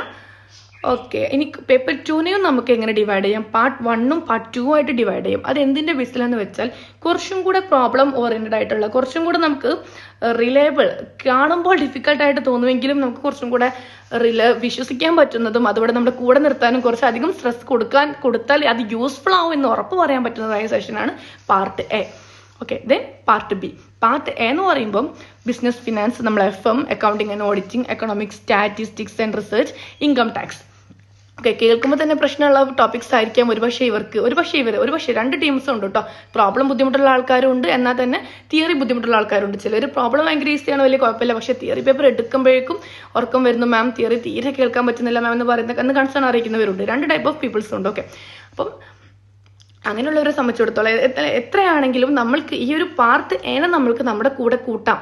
ഓക്കെ, അതിൽ നിങ്ങൾ കുറച്ചും കൂടെ ഫോക്കസ് ചെയ്യുകയാണെന്നുണ്ടെങ്കിൽ നിങ്ങൾക്ക് സിലബസ് എന്നേ ചോദിക്കുക എന്ന് ഉറപ്പ് വരുത്താം. നിങ്ങൾ പഠിച്ച കാര്യങ്ങൾ തന്നെയാണ് എക്സാമിന് വരിക എന്നുള്ളത് നിങ്ങൾക്ക് ഉറപ്പ് വരുത്താം. പാർട്ട് ബിയിൽ മാർക്കറ്റിംഗ് മാനേജ്മെന്റ് കുറച്ചും കൂടെ സിമ്പിളാണ്. മറ്റ് ആസ്പെക്റ്റുകളെല്ലാം നിങ്ങൾക്ക് കുറച്ചുകൂടെ വൈഡ് ഏരിയ ആണ്. നിങ്ങൾ കവർ ചെയ്താലും ഒരു പക്ഷേ കവർ ആവണമെന്നില്ല, എന്നാലും നമുക്ക് ഫുള്ളി കവർ ചെയ്യണമെന്നും എന്നില്ല. നമ്മളെ കൊണ്ട് പറ്റുന്നത് നമ്മൾ പഠിക്കുക എന്നുള്ളതാണ്. Marketing management, banking and financial institution, business management and HRM എല്ലാം നമുക്ക് പിന്നെ ഒരുപാട് പരിചയമുള്ള ടോപ്പിക്കാണ്. +1 തൊട്ടിട്ടേ നമ്മൾക്ക് പരിചയമുള്ള ടോപ്പിക്സ് ആണ്. And law, business environment, BE and IB. Okay, ഇതാണ് പാർട്ട് ബിയിൽ വരുന്നത്. അപ്പോൾ ഇത്രയാണ് ഏകദേശം നമ്മുടെ സിലബസിനെ പറ്റിയുള്ള ഒരു ധാരണ. ഓക്കെ, അപ്പോൾ സിലബസിനെ പറ്റി നിങ്ങൾക്ക് ഒരു ഐഡിയ കിട്ടിയിട്ടുണ്ടാവും എന്ന് വിചാരിക്കുന്നു. എപ്പോഴും നമ്മൾ സിലബസ് നിങ്ങൾ നെറ്റിന് പ്രിപ്പയർ ചെയ്യുകയാണെങ്കിൽ ആദ്യം തന്നെ വേണ്ടത് ഒരു സിലബസിന്റെ കോപ്പി കയ്യിലിരിക്കുക എന്നുള്ളതാണ്. സിലബസ് നന്നായിട്ട് മനസ്സിലാക്കി അതിനനുസരിച്ച് പഠിക്കുക. എവിടെയൊക്കെയോ എന്തൊക്കെയോ ടോപ്പിക്ക് പഠിക്കാതെ സിലബസ് നോക്കിയിട്ട് പഠിക്കും. അതായത് അങ്ങനെ പറയുന്ന ഒരുപാട് ആൾക്കാരുണ്ട്, ഞാൻ ഒത്തിരിയായി പഠിച്ചു, ഞാൻ ഒരുപാട് പഠിച്ചു, എന്നിട്ട് നെറ്റ് കിട്ടുന്നില്ല. അപ്പോൾ അവരുടെ ഒരു കൺസേൺ തന്നെ ഇതാണ്, അവരെന്തൊക്കെയോ പഠിക്കുന്നുണ്ട്, എവിടെയൊക്കെയോ പഠിക്കുന്നുണ്ട്, സ്ട്രക്ചേർഡ് ആയിട്ട് പഠിക്കുന്നില്ല. സ്ട്രക്ചേർഡ് സ്റ്റഡി എന്ന് പറയുമ്പം I will show you one example. ഇപ്പോൾ ഇതാണ് നമ്മുടെ ക്രിസ്റ്റൽ പ്രൊവൈഡ് ചെയ്യുന്ന ഒരു പ്രോഗ്രസ് ഷീറ്റാണ്. ഇവിടെ ഉൾക്കൊള്ളിക്കുന്നത് നമ്മുടെ ടോപ്പിക്സ്, അതിന്റെ ഹെഡർ മിസ്സിംഗ് ആണ്. ഓക്കെ, എനിവേ ആ ടോപ്പിക് നമ്മുടെ സിലബസിലെ സബ്ജക്റ്റ് ആണ്. 2nd കോളത്തിലുള്ളത് അതിലെ യൂണിറ്റ്സ് ആണ്. 3rd കോളത്തിൽ വരുന്നത് അതിലെയും സബ് യൂണിറ്റ് ആണ്. അപ്പോൾ ഈ ഒരു രീതിയിൽ നിങ്ങൾ ഫോളോ ചെയ്യുകയാണെങ്കിൽ പിന്നെ അവിടെ നിങ്ങൾക്ക് ഒരു സിലബസ് മിസ്സാവുകയോ അല്ലെങ്കിൽ ഒരു ടോപ്പിക്ക് മിസ്സാവുകയോ വേണ്ടാത്തൊരു ടോപ്പിക്ക് വെറുതെ പഠിച്ച് സമയം കളയോ ചെയ്യുന്ന പ്രശ്നം വരുന്നില്ല. ഇങ്ങനെ മാത്രമല്ല, ഇതിന്റെ നെക്സ്റ്റ് പാർട്ടായിട്ട് യു ഹാവ് നമ്മുടെ പ്രോഗ്രസ് ഷീറ്റ് ആണ്. ഇത് റീഡ്, റിവൈസ്ഡ്, സ്റ്റഡീഡ് എന്നൊക്കെ പറഞ്ഞിട്ട് കുറച്ചും കൂടെ കോളംസ് വരുന്നുണ്ട്. നമ്മുടെ സ്റ്റുഡൻസിന് പ്രൊവൈഡ് ചെയ്യുന്ന പ്രോഗ്രസ് ഷീറ്റ് ആണിത്. അപ്പോൾ ഇത് ഓരോന്ന് പഠിച്ചു കഴിഞ്ഞിട്ട് നമ്മൾ അതിൽ ടിക്ക് ചെയ്ത് പോകും. അതായത് നമ്മൾ എങ്ങനെയാ വെച്ചാൽ നമ്മുടെ ക്ലാസ് തന്നെ വരെ ഏത് രീതിയിലാന്ന് പറയുമ്പോൾ BE and IB. ഓക്കെ, അതിൽ നമ്മൾ സബ് ടോപ്പിക്സ് ആണ് concept and element of environment, scope എന്നൊക്കെ പറയുന്നത്. അപ്പോൾ ഈ കോൺസെപ്റ്റ് ആൻഡ് എലമെന്റ്സിൽ തന്നെ വീണ്ടും സബ് ടോപ്പിക്കിലുണ്ട്. അതായത് എക്കണോമിക് എൻവയോൺമെന്റ്, അതിൽ തന്നെ economic system, economic policies, different types of conserve acts, FEMA, social conserve, CSR എന്ന് പറഞ്ഞ് കുറേ സബ് ടോപ്പിക്സ് ഉണ്ട്. അപ്പോൾ ഈ സബ് ടോപ്പിക്സ് എല്ലാം ഇൻക്ലൂഡ് ചെയ്തുകൊണ്ടായിരിക്കും നമ്മുടെ ഫസ്റ്റ് ക്ലാസ് അല്ലെങ്കിൽ ഫസ്റ്റ് സെഷൻ വരാം. അതിനുശേഷം നമ്മൾ ആ ടോപ്പിക് റിലേറ്റഡ് ആയിട്ടുള്ള MCQ കവർ ചെയ്യും. ഓക്കെ, അതാകുമ്പോൾ നമ്മൾ എന്താ ചെയ്യും, നമ്മൾ ആ ഒരു ഏരിയ കംപ്ലീറ്റ്ലി നമുക്ക് ക്ലിയർ ആക്കാൻ പറ്റും. ഒരു ടോപ്പിക്ക് പഠിക്കുന്നു, അതിൻ്റെ ഉള്ളിലുള്ള സബ് ടോപ്പിക്ക് പഠിക്കുന്നു, അതിൻ്റെ അകത്തുള്ള ഡീറ്റെയിൽ ആയിട്ടുള്ള എല്ലാ ടോപ്പിക്കും കവർ ചെയ്യുന്നു. ശേഷം നമ്മൾ അതുമായിട്ട് ബന്ധപ്പെട്ട MCQ കൂടെ ചെയ്ത് കഴിഞ്ഞാൽ നമുക്ക് ആ ഒരു ഏരിയ അല്ലെങ്കിൽ ആ ഒരു യൂണിറ്റ് നമുക്ക് പക്ക ഓക്കെ ആക്കി എന്ന് തന്നെ പറയാം. ഓക്കെ, അതിനെ നമ്മൾ സ്ട്രക്ചേർഡ് സ്റ്റഡി എന്ന് പറയുന്നത്. സോ അത്രയാണ് നമ്മുടെ സിലബസിനെ പറ്റി പറയാനുള്ളത്, അതല്ലെങ്കിൽ നമ്മുടെ എക്സ്റ്റേണൽ പ്രിപ്പറേഷനെ പറ്റി പറയാനുള്ളത്. ഇനി നിങ്ങൾക്ക് പറയാനുള്ളത് നമ്മുടെ ഇന്റേണൽ പ്രിപ്പറേഷനെ പറ്റിയാണ്. ഇന്റേണൽ പ്രിപ്പറേഷനെ പറ്റി പറയുകയാണെങ്കിൽ നെറ്റ് എക്സാം പ്രിപ്പറേഷന് മുൻപായിട്ട് നമ്മൾ മനസ്സിലുണ്ടാവേണ്ട 3 ഗോൾഡൻ റൂൾസ് ഉണ്ട്. ഓക്കെ, 3 ഗോൾഡൻ റൂൾസ് നമ്മൾ എക്സാമിന് പ്രിപ്പയർ ചെയ്യുന്നതിന് മുൻപായിട്ട് നമ്മുടെ മൈൻഡിൽ കൺസിഡർ ചെയ്യേണ്ട 3 റൂൾസാണ് ഈ desire with effort, understand the opportunity, you may fall, tries again എന്നത്. സോ ഡിസൈർ വിത്ത് എഫേർട്ട്, അതായത് നമ്മൾ എന്തായാലും പ്രിപ്പയർ ചെയ്യുന്നുണ്ട്. ഓക്കെ, അപ്പോൾ പ്രിപ്പയർ ചെയ്യുമ്പോൾ കഷ്ടപ്പെട്ട് പ്രിപ്പയർ ചെയ്യാതെ അത് ഇഷ്ടപ്പെട്ട് പ്രിപ്പയർ ചെയ്യുമ്പോൾ അതിനൊരു വേറെ ത്രില്ലാണല്ലേ. അപ്പം നമുക്ക് അവിടെ അതിൻ്റെ ആ ഒരു ബുദ്ധിമുട്ടൊന്നും നമ്മൾ ഫീൽ ചെയ്യൂല. അതെന്തായാലും നമ്മൾ നെറ്റ് എക്സാം, അതായത് നെറ്റ് വേണം എന്ന് അതിയായിട്ട് ആഗ്രഹിച്ചുകൊണ്ടാണ് നിങ്ങൾ ഈ എക്സാമിന് പ്രിപ്പയർ ചെയ്യുന്നുണ്ടെന്നുണ്ടെങ്കിൽ അത് നിങ്ങളുടെ ശരിക്കും നിങ്ങളുടെ സബ് കോൺഷ്യസ് മൈൻഡിലേക്ക് അത് നിങ്ങൾ ഏറ്റെടുത്തിട്ടാണ് ചെയ്യുന്നതെന്നുണ്ടെങ്കിൽ അതൊരിക്കലും കഷ്ടപ്പാടാവില്ല കേട്ടോ. അതെൻ്റെ എക്സ്പീരിയൻസ് വെച്ചിട്ട് തന്നെ പറയാണ്. അതൊരിക്കലും നിങ്ങൾക്ക് ബുദ്ധിമുട്ടായിട്ട് തോന്നില്ല. അപ്പോൾ നമ്മൾ എപ്പോഴും ആ ഒരു ആഗ്രഹത്തോടു കൂടെ ചെയ്യാം. അതായത് നിങ്ങൾ എന്തിനു വേണ്ടിയാണ് നിങ്ങൾ ഈ നെറ്റിന് എക്സാം ട്രൈ ചെയ്യുന്നത്, ഓക്കെ, നിങ്ങളുടെ ഡ്രീം എന്താണെന്നുള്ളത് നിങ്ങൾ വിഷ്വലൈസ് ചെയ്യുക. എന്നിട്ട് അതിനൊരു ഇഷ്ടത്തോടു കൂടെ നിങ്ങൾ പ്രിപ്പയർ ചെയ്യുമ്പോൾ അതൊരിക്കലും ഒരു ബുദ്ധിമുട്ടല്ല. അതിനുവേണ്ടി ഉറക്കമൊഴിക്കുന്നതും അതിനുവേണ്ടി എക്സ്ട്രാ സമയം ചിലവഴിക്കുന്നതും അതിനുവേണ്ടി ഇഷ്ടപ്പെട്ട കുറച്ച് കാര്യങ്ങൾ മാറ്റി വെക്കുന്നതും അതൊന്നും നമുക്കൊരു ബുദ്ധിമുട്ടായിട്ട് തോന്നില്ല. അപ്പോൾ നമ്മൾ എപ്പോഴും എന്തൊരു കാര്യം ചെയ്യുമ്പോഴും പാഷനേറ്റഡ് ആയിട്ട് ചെയ്യുക. അപ്പോൾ നെറ്റ് വേണമെന്ന് നിങ്ങളുടെ മനസ്സിൽ ആദ്യമായിട്ട് ആഗ്രഹം ഉണ്ടെന്നുണ്ടെങ്കിൽ ഐ എം 100% ഷുവർ നിങ്ങൾ ചെയ്യുന്ന കഷ്ടപ്പാട് നിങ്ങൾക്ക് കഷ്ടപ്പാടായിട്ട് ഫീൽ ചെയ്യത്തില്ല. ആൻഡ് അണ്ടർസ്റ്റാൻഡ് ദ ഓപ്പർച്യൂണിറ്റി, അത് മനസ്സിലാക്കി കഴിഞ്ഞാൽ പിന്നെ നിങ്ങൾക്ക് അത്രയും പ്രശ്നമില്ല. കാരണം നെറ്റിൻ്റെ ഒരു സാധ്യത, ഇപ്പം നിങ്ങളൊരു വർക്കിംഗ് വുമൺ ആണെങ്കിൽ, വർക്കിംഗ് ടീച്ചർ അല്ലെങ്കിൽ അങ്ങനെ എന്തെങ്കിലും ഒരു ഫീൽഡിൽ വർക്ക് ചെയ്യുന്ന ആളാണെങ്കിൽ നിങ്ങൾക്ക് ഈ ഒരു നെറ്റ് കിട്ടിയാൽ നിങ്ങൾക്കൊരു പ്രൊമോഷൻ കിട്ടിയേക്കാം. അതല്ലെങ്കിൽ നിങ്ങൾക്ക് കുറച്ചും കൂടെ ഉയർന്ന ജോലിയിലേക്ക് കയറാം, കുറച്ചും കൂടെ വേറെ എന്തെങ്കിലും പോസ്റ്റ് മാറ്റി ട്രൈ ചെയ്യാം. അതല്ലെങ്കിൽ വരുന്ന JRF അതേപോലെ മറ്റെന്തെങ്കിലും ട്രൈ ചെയ്യാം. എന്താണെങ്കിലും നിങ്ങളുടെ ഇപ്പോഴത്തെ നിലയിൽ നിന്നും നിങ്ങൾക്കൊരു മാറ്റം അത് കൊണ്ടുതരുന്നതായിരിക്കും. ഇനി ഒരു PG സ്റ്റുഡൻ്റ് ആണെങ്കിൽ നിങ്ങളൊരു ഫസ്റ്റ് ഇയർക്കാരനെ സംബന്ധിച്ചിടത്തോളം ആ ഒരു സമയത്ത് പഠിച്ചുകൊണ്ടിരിക്കുമ്പോൾ നെറ്റ് കിട്ടുക എന്ന് പറഞ്ഞാൽ അത് ഭയങ്കര വലിയ അച്ചീവ്മെൻ്റ് ആണ്. ഓക്കെ, മാത്രമല്ല ഭയങ്കര നെറ്റ് അച്ചീവ് ചെയ്യുകയാണെങ്കിൽ ഏറ്റവും സിമ്പിളായിട്ട് അച്ചീവ് ചെയ്യാൻ പറ്റുന്ന ഒരു സമയവും അത് തന്നെയാണ്. ഓക്കെ, അപ്പോൾ നിങ്ങളിപ്പോൾ നിങ്ങളുടെ ലെവൽ എന്താണോ, നിങ്ങൾ ആരാണോ, ഈ സമയത്ത് നിങ്ങൾക്ക് ഇപ്പോൾ നെറ്റ് കിട്ടിയാൽ അതിൻ്റെ ആ ഒരു റിസൾട്ട് എന്തായിരിക്കും എന്നുള്ളത് വിഷ്വലൈസ് ചെയ്യുക. അത് ശരിക്കും മനസ്സിലാക്കിയിട്ട് അതിന് വേണ്ടിയിട്ട് നിങ്ങൾ എഫേർട്ട് ചെയ്യുക. You may fall, rise again. ഇത് പറയാനുള്ളത്. ഒരുപാട് തവണ നെറ്റ് എഴുതി എന്നിട്ട് എനിക്ക് എന്താ കിട്ടാതെന്ന് ചിന്തിക്കുന്ന ഒരാളാണ്. പ്രശ്നമുള്ള കാര്യമല്ല. കാരണം ഫസ്റ്റ് അറ്റംപ്റ്റിൽ നെറ്റ് ചെയ്തിട്ടുള്ള മാത്രമല്ല എല്ലാ ആൾക്കാരും ആദ്യം 5-6 തവണ എഴുതിയിട്ട് നെറ്റ് കിട്ടിയില്ല, അവസാനം 7th ടൈം JRF കിട്ടി, അതല്ലെങ്കിൽ 3-4 പ്രാവശ്യം എഴുതിയിട്ടാണ് നെറ്റ് കിട്ടിയത്. അങ്ങനെ ഒരുപാട് അറ്റംപ്റ്റിന് ശേഷം ഓരോരുത്തരുടെ സിറ്റുവേഷനും കാര്യങ്ങളെല്ലാം ഡിഫറെൻ്റ് ആയിരിക്കും. ഓക്കെ, അതുപോലെ പല എഫേർട്ടിന് ശേഷം കിട്ടിയവരുണ്ട്. സോ അതുകൊണ്ട് ഒരു 3-4 പ്രാവശ്യം നിങ്ങൾ ട്രൈ ചെയ്തു കിട്ടിയില്ല എന്ന് കരുതിയിട്ട് നിങ്ങൾ ഒരിക്കലും തളരേണ്ട ആവശ്യമില്ല. അവിടെ നിങ്ങളുടെ പ്രശ്നം എന്താണെന്ന് വെച്ചാൽ അത് കറക്റ്റ് മനസ്സിലാക്കുക. അതെങ്ങനെ മനസ്സിലാക്കുക എന്നുള്ളത് ഞാൻ പറഞ്ഞുതരാം. ഓക്കെ, അത് മനസ്സിലാക്കിയിട്ട് അതിനനുസരിച്ച് നിങ്ങൾ മാറ്റങ്ങൾ കൊണ്ടുവരിക എന്നുള്ളതാണ് നിങ്ങൾക്ക് ചെയ്യാനുള്ളത്. അപ്പം നിങ്ങൾ പ്രിപ്പയർ ചെയ്യുമ്പോൾ ഈ ഒരു 3 ഗോൾഡൻ റൂൾസ് മനസ്സിലായിട്ടുണ്ടായിരിക്കട്ടെ. നിങ്ങൾ എഫേർട്ട് ഡിസയർ, ആഗ്രഹത്തോടു കൂടെ എഫേർട്ട് ഇടുക, ഓപ്പർച്യൂണിറ്റി ശരിക്കും മനസ്സിലാക്കുക. ശേഷം നിങ്ങൾക്ക് ഒരുപക്ഷെ തളർന്നേക്കാം, മുഷിഞ്ഞേക്കാം, മടുത്തേക്കാം, പക്ഷേ കുഴപ്പമില്ല. നിങ്ങൾ എന്തിനു വേണ്ടിയാണ് തുടങ്ങിയത് എന്നുള്ളത് വീണ്ടും ഒന്ന് റിവൈസ് ചെയ്യാം. ഇനി ഓക്കെ, അപ്പോൾ ഇത്രയും കാര്യങ്ങൾ പറഞ്ഞു. നെറ്റ് വേണം, നെറ്റ് നേടണം, JRF നേടണം, അങ്ങനെ ഒരുപാട് നേരമായല്ലോ പറയുന്നു. ഓക്കെ, പക്ഷെ ഇത് എങ്ങനെ ചെയ്യണം എന്നുള്ളതാണല്ലേ ആരും പറഞ്ഞു തരാത്തത്. ഓക്കെ, അതാണ് നമുക്ക് കറക്റ്റ് കിട്ടാത്തത്. നെറ്റ് വേണം എന്നുള്ള മോട്ടിവേഷനൊക്കെ എല്ലാവരും തരും. എങ്ങനെയെങ്കിലും നെറ്റ് വാങ്ങിയെടുക്കണം, അതാണ് ഇതാണ്, അതിന് വേണ്ടിയിട്ട് ഇങ്ങനെ ആക്കണം. പക്ഷേ എങ്ങനെ നെറ്റ് അച്ചീവ് ചെയ്യണം എന്നുള്ളതാണ് നമുക്കൊരു പലപ്പോഴും കൃത്യമായൊരു ഐഡിയ കിട്ടാതിരിക്കുക. ഓക്കെ, അതിനുള്ളൊരു കാര്യമാണ് നിങ്ങൾക്ക് പറയാനുള്ളത്. How to net achieve in first attempt, നമ്മുടെ ഫസ്റ്റ് ശ്രമത്തിൽ തന്നെ, അതായത് ഈ വരുന്ന ജൂൺ 2024 എക്സാമിൽ തന്നെ നമുക്ക് എങ്ങനെ നെറ്റ് അച്ചീവ് ചെയ്യാം. അപ്പോൾ നിങ്ങൾ ചോദിച്ചേക്കാം ഫസ്റ്റ് അറ്റംപ്റ്റിൽ നെറ്റ് അച്ചീവ് ചെയ്യാൻ പറ്റുമോ? തീർച്ചയായും പറ്റും. ഇവിടെ ബിഗിനേഴ്സ് ഉണ്ടെങ്കിൽ ഞാൻ അവർക്കാണ് കുറച്ചുകൂടെ സപ്പോർട്ട് കൊടുക്കുന്നത്. കാരണം അവർക്ക് തീർച്ചയായിട്ടും പറ്റും. കാരണം അവർ ഈ ചുരുങ്ങിയ സമയമല്ല, നമ്മുടെ ക്രാഷ് കോഴ്സിനെ പോലെയല്ല, നമ്മുടെ ഫുൾ കോഴ്സ് നമുക്ക് പ്രൊവൈഡ് ചെയ്യുന്നത്. മാത്രമല്ല അതുകൊണ്ട് തന്നെ മുൻപിൽ 3-4 മാസത്തെ സമയമുണ്ട്. അപ്പം നല്ലൊരു ടൈം ടേബിൾ ഉണ്ടെങ്കിൽ തീർച്ചയായും പറ്റും. ഞാനും ഫസ്റ്റ് ടൈം നെറ്റ് അച്ചീവ് ചെയ്തിട്ടുള്ള ഒരാളാണ്, അതായത് PGയുടെ വെക്കേഷൻ സമയത്ത്. അതുകൊണ്ട് തന്നെ എനിക്ക് പറയാൻ പറ്റും ഫസ്റ്റ് ടൈം നെറ്റ് അച്ചീവ് ചെയ്യാൻ പറ്റും. അപ്പം നമ്മൾ ആദ്യം ചെയ്യേണ്ട കാര്യം അതിൻ്റെ സ്കോപ്പ് മനസ്സിലാക്കുക എന്നുള്ളതാണ്. അതായത് നിങ്ങളിപ്പോൾ PG സ്റ്റുഡൻ്റ് ആണെങ്കിൽ നേരത്തെ പറഞ്ഞ പോലെ തന്നെ അതിനെപ്പറ്റി കൂടുതൽ പറയേണ്ട കാര്യമില്ലല്ലോ. PGക്ക് നെറ്റ് പഠിക്കുമ്പോൾ നെറ്റ് കിട്ടുക എന്നുള്ളത് എന്തായാലും വലിയ കാര്യം തന്നെയാണ്. ഇനിയിപ്പോൾ നിങ്ങളൊരു വർക്ക് ചെയ്യുന്ന ആളാണെങ്കിൽ ഓക്കെ, അതിന് നിങ്ങൾ എന്താണോ നിങ്ങളുടെ സിറ്റുവേഷൻ അത് മനസ്സിലായിട്ട് നേരത്തെ പറഞ്ഞതുപോലെ അതിൻ്റെ സ്കോപ്പ് മനസ്സിലാക്കുക. PGയിലാണെങ്കിൽ ഓക്കെ, അത് വർക്കിംഗ് ആണെങ്കിൽ അങ്ങനെ. ഇനി പ്രധാനപ്പെട്ടൊരു കാര്യം, ആ പ്രൊക്കാസ്റ്റിനേഷൻ എന്നുള്ള പരിപാടി അങ്ങ് മാറ്റി വെക്കുക എന്നുള്ളതാണ്. ഓക്കെ, ഇന്നാവാം. ഇനിയിപ്പോൾ എന്തായാലും ഡിസംബറൊക്കെ അല്ലേ, മതി. ഇനിയിപ്പോൾ ജാനുവരി 1 ന്യൂ ഇയർ അല്ലേ, അന്ന് സ്റ്റാർട്ട് ചെയ്യാം. ഓക്കെ, ന്യൂ ഇയർ ഒക്കെ ആയിട്ട് സ്റ്റാർട്ട് ചെയ്യാം. അത് വേണ്ട. അതായത് ഇപ്പം നിങ്ങൾ എന്തൊരു കാര്യമാണെങ്കിലും നിങ്ങൾ പ്രിപ്പയർ ചെയ്യേണ്ട ബെസ്റ്റ് ടൈം ഏതാണെന്ന് നമ്മൾ ചോദിക്കാറുണ്ട്. പലരും ചോദിക്കാറുണ്ട്, ഏതാണ് മിസ് നെറ്റ് സ്റ്റാർട്ട് ചെയ്യാനുള്ള പ്രിപ്പറേഷൻ സ്റ്റാർട്ട് ചെയ്യാനുള്ള ബെസ്റ്റ് ടൈം? റിസൾട്ട് വന്നിട്ടാണോ, റിസൾട്ട് വരുന്നതിന് മുൻപാണോ, എക്സാമിന് തലേന്നാണോ, നോട്ടിഫിക്കേഷൻ വന്നിട്ടാണോ, അതല്ലെങ്കിൽ ഒരു വർഷം മുൻപേ വെച്ച് പ്രിപ്പയർ ചെയ്യണോ, 2 വർഷം പ്രിപ്പയർ ചെയ്യണോ, 6 മാസം പ്രിപ്പയർ ചെയ്താൽ മതിയോ, ലാസ്റ്റ് മന്ത് പ്രിപ്പയർ ചെയ്താൽ മതി? പലർക്കും പല ടൈപ്പിലുള്ള ഡൗട്ട്സ് ആണ്. അപ്പം നിങ്ങൾ പ്രിപ്പയർ ചെയ്യേണ്ട ബെസ്റ്റ് ടൈം എന്താണെന്ന് വെച്ചാൽ അത് ആ ഒരു PG സമയത്തായിരുന്നു. ഓക്കെ, ഇനി ഞാൻ അഡ്രസ് ചെയ്യുന്നത് PG കാരെയല്ല. വർക്കിംഗ് വുമൻസ് ഉണ്ടാവാം, പിന്നെ കുട്ടികളുള്ള മദേഴ്സ് ആയിട്ടുള്ളവരുണ്ടാവും, ജോലി ചെയ്യുന്ന മെൻസ് ഉണ്ടാവാം. ഓക്കെ, അവരോടൊക്കെ തന്നെ പറയാനുള്ളത്. അപ്പോൾ ബെസ്റ്റ് സമയം എന്താണെന്നുള്ളത് നിങ്ങൾ ആ PG പഠിക്കുന്ന സമയത്തായിരുന്നു. But it's okay. Next best time എന്നത് അത് ഇന്ന്. ഓക്കെ, ബെസ്റ്റ് ടൈം ആ സമയത്ത് കഴിഞ്ഞു പോയി, PG ആയിരുന്നു, ഓക്കെ, കുഴപ്പമില്ല. പക്ഷെ നെക്സ്റ്റ് ബെസ്റ്റ് ടൈം എന്നുള്ളത് അത് ഇന്നാണ്. സോ ഇന്ന് തന്നെ നിങ്ങൾ ഈവൻ പഠനം തുടങ്ങിയിട്ടില്ല എങ്കിൽ പോലും ജസ്റ്റ് ടൈം ടേബിൾ എങ്കിലും പ്രിപ്പയർ ചെയ്യാൻ ശ്രമിക്കുക.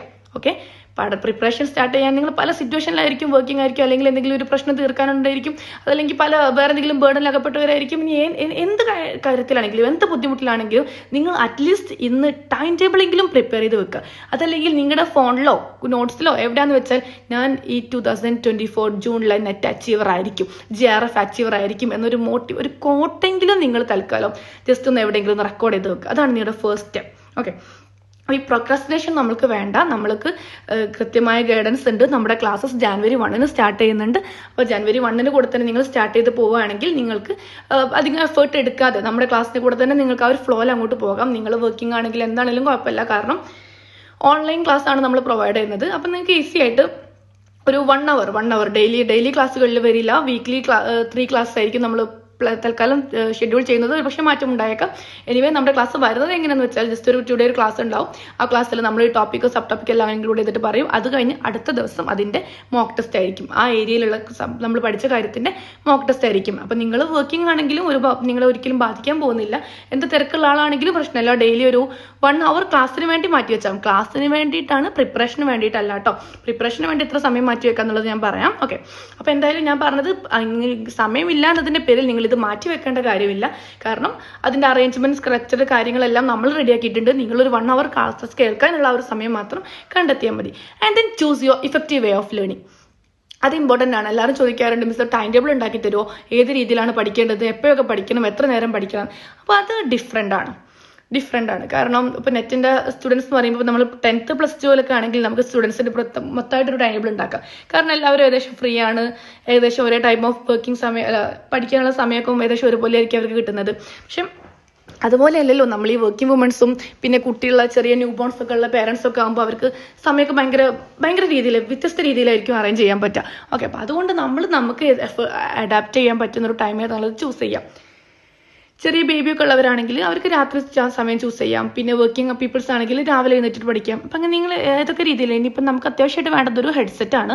ആ ഒരു ഹെഡ്സെറ്റ് വർക്കിംഗ് വിമൻസ് ആണെങ്കിൽ പ്രത്യേകിച്ച് നമ്മൾ കിച്ചൺ ഹൗസ് ഹോൾഡ് കാര്യങ്ങളൊക്കെ ചെയ്യുമ്പോൾ നമുക്ക് ഈ ഒരു ഹെഡ്സെറ്റ് ഉണ്ടെങ്കിൽ നമുക്ക് ക്ലാസ് കേട്ട് ഒരുപാട് കാര്യങ്ങൾക്ക് അതിലൂടെ കവർ ചെയ്യാം. നമ്മൾ ജോലികൾക്കിടയിലൂടെ തന്നെ നമുക്ക് ഒരുപാട് കാര്യങ്ങൾ അതിലൂടെ കവർ ചെയ്യാം. നമ്മൾ നേരത്തെ പറഞ്ഞു സിലബസ് അനാലിസിസ്, അത് വെരി വെരി വെരി ഇമ്പോർട്ടൻ്റ് ആണ്. സിലബസ് പഠിച്ചിട്ട് സിലബസിനനുസരിച്ച് വേണം നമ്മൾ കാര്യങ്ങൾ മുന്നോട്ട് കൊണ്ടുപോകാൻ. ഓക്കെ, അപ്പോൾ ഇനി പഠിക്കുമ്പോൾ നമ്മൾ ശ്രദ്ധിക്കേണ്ട മറ്റൊരു കാര്യം, അല്ലെങ്കിൽ നമ്മളിപ്പോൾ പറഞ്ഞു ക്ലാസ്സിന് വേണ്ടിയിട്ട് 1 അവർ മാറ്റി വെക്കാം. ഓക്കെ, അത് നമ്മുടെ കോച്ചിങ്ങിൻ്റെ ഭാഗമായിട്ട് മാത്രമാണ് പറഞ്ഞത്. ഇനി നിങ്ങൾ സീരിയസ്ലി പ്രിപ്പയർ ചെയ്യുന്നയാളാണെങ്കിൽ നിങ്ങൾ ചെയ്യേണ്ട മറ്റൊരു സ്ട്രാറ്റജിയാണ് 3 hours സ്ട്രാറ്റജി എന്നത്. മിനിമം 3 hours സ്ട്രാറ്റജി കേട്ടോ. 3 hours സ്ട്രാറ്റജി എന്ന് പറയുമ്പോൾ ഡെയിലി 1 hour പേപ്പർ 1 വേണ്ടിയിട്ടും 2 hour പേപ്പർ 2 വേണ്ടിയിട്ടും മാറ്റി വെക്കുക. എനിക്ക് ഉറപ്പ് തരാൻ പറ്റും, ഈ രീതിയിൽ നിങ്ങൾ മുന്നോട്ട് പോവുകയാണെങ്കിൽ നിങ്ങൾക്ക് ഈ ജൂൺ 2024 100% നെറ്റ് അച്ചീവ് ചെയ്യാൻ പറ്റും. നമ്മളിപ്പോൾ പറയുന്ന ഈ രീതിയിൽ നിങ്ങൾ ഫോക്കസ് ചെയ്യുക, ഈ രീതിയിൽ പോവുകയാണെന്നുണ്ടെങ്കിൽ അധികം എഫേർട്ട് ഇടാതെ തന്നെ നിങ്ങൾക്ക് ഫ്ലോയിൽ തന്നെ നിങ്ങൾക്ക് നെറ്റ് അച്ചീവ് ചെയ്യാൻ പറ്റും. ഇപ്പോൾ 3 hours സ്ട്രാറ്റജി എന്ന് പറയുമ്പോൾ 1 hour ഡെയിലി പേപ്പർ 1 കൊടുക്കുക, 2 hour പേപ്പർ 2 വേണ്ടിയിട്ടും കൊടുക്കാം. ആൻഡ് PYQ ഡിസ്കഷൻ നന്നായിട്ട് ഡിസ്കസ് ചെയ്യുക. പ്രീവിയസ് ഇയർ ക്വസ്റ്റ്യൻ പേപ്പേഴ്സ് എല്ലാം ഒരുവിധം ഡെയിലി ബേസിസിൽ ക്വസ്റ്റ്യൻ ചെയ്യാം. അപ്പോൾ നമുക്ക് നമ്മുടെ കോച്ചിങ്ങിലാകുമ്പോൾ നമുക്ക് അതിൻ്റെ കൂടെ മോക്ക് ടെസ്റ്റ് അവൈലബിൾ ആണ്. അപ്പോൾ ഒരുപാട് ക്വസ്റ്റ്യൻസ്, ഒരുപാട് ഒരു ഓക്കെ, എനിവേ വലിയൊരു സെറ്റ് ഓഫ് ക്വസ്റ്റ്യൻസ് നമ്മൾ PYQ മോക്ക് ടെസ്റ്റിലൂടെ നമ്മൾ കവർ ചെയ്ത് പോകും. നിങ്ങൾ തന്നെ ഓട്ടോമാറ്റിക്കലി നമ്മുടെ കൂടെ കോച്ചിങ്ങിലാണെങ്കിൽ നിങ്ങൾ ഓട്ടോമാറ്റിക്കലി കവർ ചെയ്ത് പോകും. പിന്നെ ക്വസ്റ്റ്യൻ ചെയ്യുമ്പോൾ ശ്രദ്ധിക്കേണ്ട ഒരു കാര്യമാണ് ചൂസ് ദ അപ്രോപ്രിയേറ്റ് ആൻസർ എന്നുള്ളത്. അതായത് നിങ്ങൾക്ക് നെറ്റിൻ്റെ ക്വസ്റ്റ്യൻ ശ്രദ്ധിച്ചാൽ നിങ്ങൾക്ക് അറിയാൻ പറ്റും. ഒരു അമ്മ പറ്റ മക്കളെ പോലെ ഇരിക്കും 4 ക്വസ്റ്റ്യൻസും അല്ലേ. അതായത് നമ്മളിങ്ങനെ വായിക്കുകയാണ്. സോ വാട്ട് ഇസ് ദാറ്റ് എൻ്റെ ക്വസ്റ്റ്യൻ എന്നൊക്കെ പറയുമ്പോൾ നമ്മൾ അതിൻ്റെ ഓപ്ഷൻസ് ഇങ്ങനെ നോക്കുമ്പോൾ ഫസ്റ്റ് കാണുമ്പോൾ യെസ് ഇത് തന്നെ ആൻസർ. അത് കഴിഞ്ഞ് ബി നോക്കുമ്പോഴോ അല്ല ഇതാണ് ആൻസർ. സി നോക്കുമ്പോഴോ അല്ല അയ്യോ ഇതാണല്ലോ. ഡി നോക്കുമ്പോൾ അയ്യോ ഇതും ശരിയാണല്ലോ. ആ ഒരു അവസ്ഥ നമുക്ക് പലപ്പോഴും വരാറുണ്ട് അല്ലേ. 4 ആൻസേഴ്സും സിമിലർ ആണെന്നുള്ളത്. അപ്പോൾ നെറ്റിൻ്റെ ഒരു പ്രത്യേകത എന്താണെന്ന് വെച്ചാൽ നമ്മൾ കറക്റ്റ് ആൻസർ അല്ല ചൂസ് ചെയ്യേണ്ടത്. നമ്മൾ ചെയ്യേണ്ടത് മോസ്റ്റ് കറക്റ്റ് ആൻസർ പക്ഷെ കറക്റ്റ് ആയിരിക്കാം. ആ ഓപ്ഷൻസ് ഒക്കെ അതിന് കറക്റ്റ് ആയിരിക്കാം. പക്ഷെ നമ്മളവിടെ ചൂസ് ചെയ്യേണ്ടത് മോസ്റ്റ് അപ്രോപ്രിയേറ്റ് ഓപ്ഷനാണ്. എനിക്ക് മോസ്റ്റ് അപ്രോപ്രിയേറ്റ് ആൻസർ ആണ്. അപ്പോൾ അത് നന്നായിട്ട് ശ്രദ്ധിക്കുക. And practice makes a man perfect. നിങ്ങൾക്കറിയാലോ, പ്രാക്ടീസ് ചെയ്യുക. നമ്മൾ എത്രത്തോളം പ്രാക്ടീസ് ചെയ്യുന്നു.